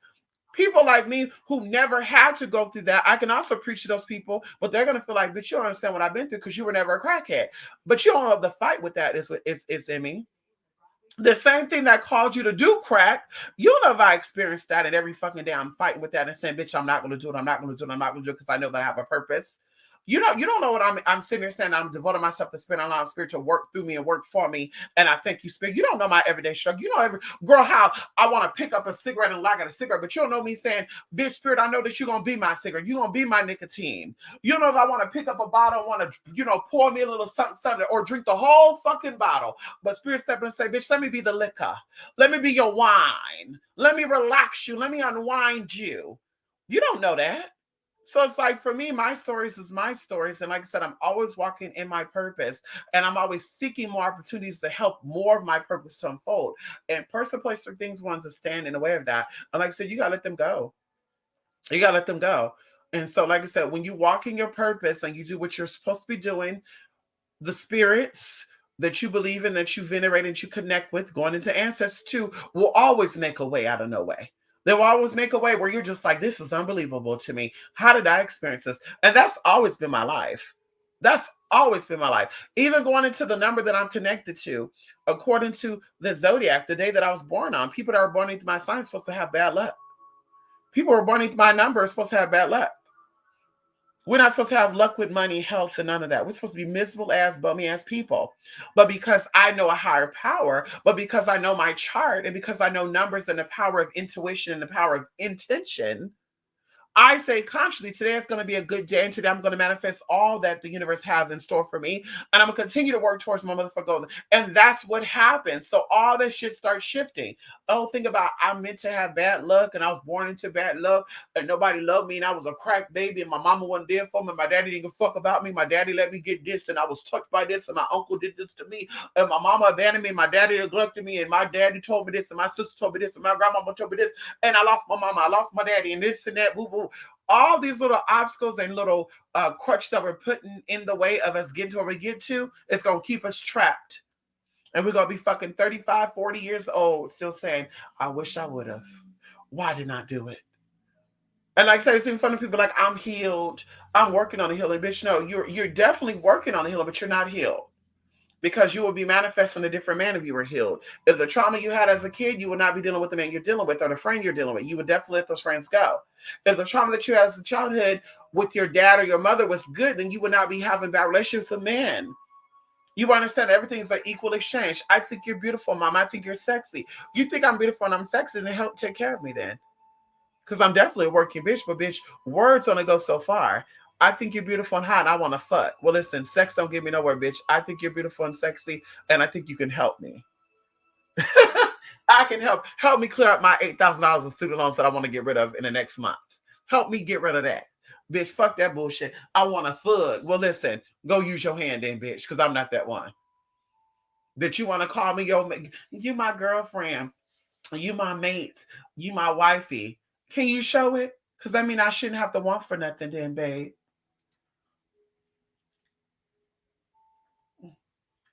Oh, y'all, this is so good, y'all. I gotta go, y'all. This is so good. Anywho, bye for now. I wasn't allowed to go into the men's restroom till I was older. My grandma had me in the women's restroom. I heard that, Jay. I heard that, honey, because I'm telling you, girl, like I said, we love our men out there, but we know that men are very sexual beings. I saw people like, men will fuck anything that's walking. A man who's not in control of his own, a man who does not have self-discipline is definitely that way. A man who does not have the ability to say, today I don't want it, tomorrow I don't want it, they definitely will say, I will fuck anything that can get me off. So those are the ones that we got to look out for too, because it's like, bitch, damn, wait a minute, you don't have no self-discipline? Oh, I'm not going to be touching hot Cheetos for a week, and all of a sudden you touch hot Cheetos. No self-discipline? Oh, I'm trying to do this and that, but I'm not willing to do A, B, C, D, F, G. That's no self-discipline, honey.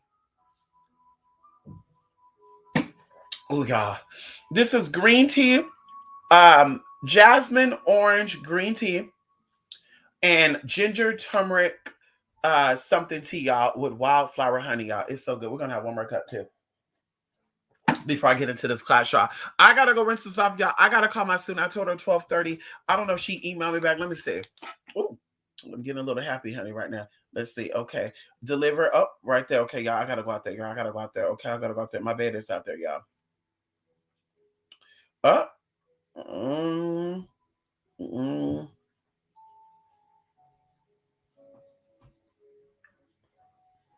Oh.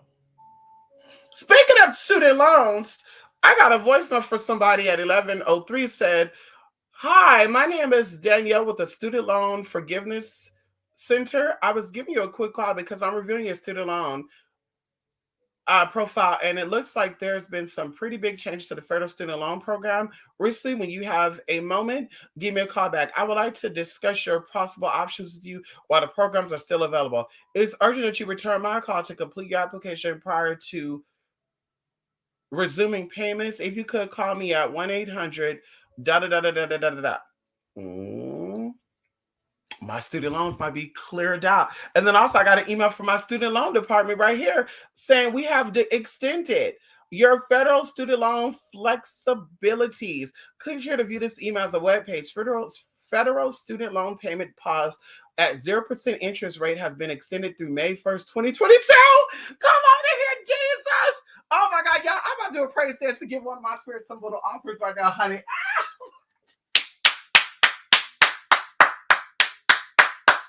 Oh my God, y'all. Listen, y'all, I gotta go. Oh my God, y'all. Bitch, I gotta motherfucking go, y'all. Oh my God. I feel like I just won a motherfucking lottery. I feel like I just won a motherfucking lottery.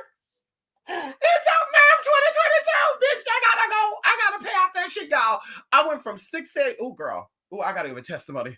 I went from 68,000 motherfucking dollars in student loans to fucking 8,630 motherfucking two in a matter of 3 fucking years. Oh, come on here, Jesus. When Holmes was back here saying she looked like she's living in a roach hotel. Oh, there's a roach back there. Mamas were out here filing bankruptcies. Mamas out here getting PPP loans. Mama was out here doing scams and frauds to get their coin when I was out here working to pay off my motherfucking student loan debt.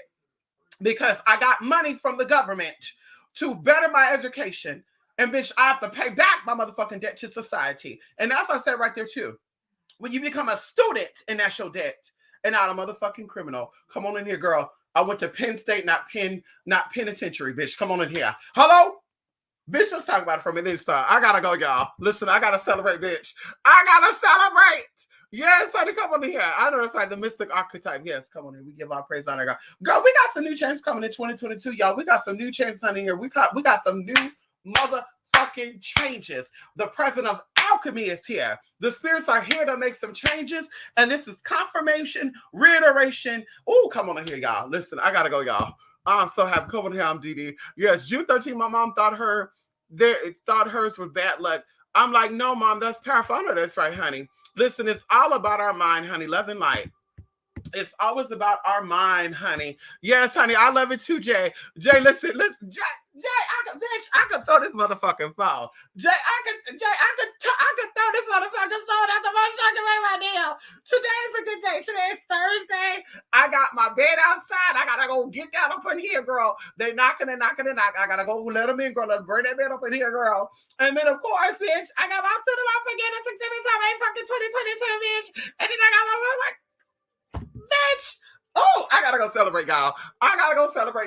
Oh my God. See, I knew me going back home the other day was gonna be good for me. It was gonna be rejuvenated for me. I went back home to visit because I said, Spirit, I gotta let go of some old teas. I visited some old places. Woo. Spirit talks, and I'm always listening. I'm so thankful. A lot of people say that it's a spirit bitch and their life don't show up, but my life motherfucking show it. Come on in here. Hallelujah, hallelujah, hallelujah. Listen, y'all, I gotta go. I feel so good from this. Come on in here. I know that's right, Jay. Yes, honey. Ow. Like the positivity jumped and I feel it. I know that's right. Jay, you know how excited I am. Jay, I'm about to call my mama right now. Jay, I'm about to call my motherfucking mama. I'm about to rinse the shit out my hair right now because it's so hard having this whole conversation with this shit tied up like this, y'all. Woo! I'm about to call my mama, show her some love. Oh my God. Oh my God. Y'all do not know how fucking happy.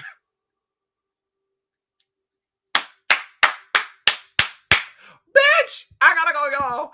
I gotta go. Thank you, angels. Thank you so much, Angel. Mwah, mwah, mwah. Love and light, everybody. Thank you so much, y'all. Y'all have a good day, okay? twospiritminister.blogspot.com. Of course, the events that on there is no longer no more. Of course, the Omicron people, we did do our little one-on-ones. I think one of you are going to be available this weekend. I will be sending out your forecast for love, health, all the little good stuff by this weekend as well. Anybody who purchased classes last year, whether it was the end of the year, whatever, I'm sending all your classes by Wednesday, okay? We're going to definitely be done with that. And then, of course, going into, what else? I think that's it, right? And then there's a new thing we're going to be doing to you guys. I can't tell y'all just yet. I can't tell. We got to get it all together. We got to get it. Anyway, y'all, let me go. Bye, everybody. Love and light.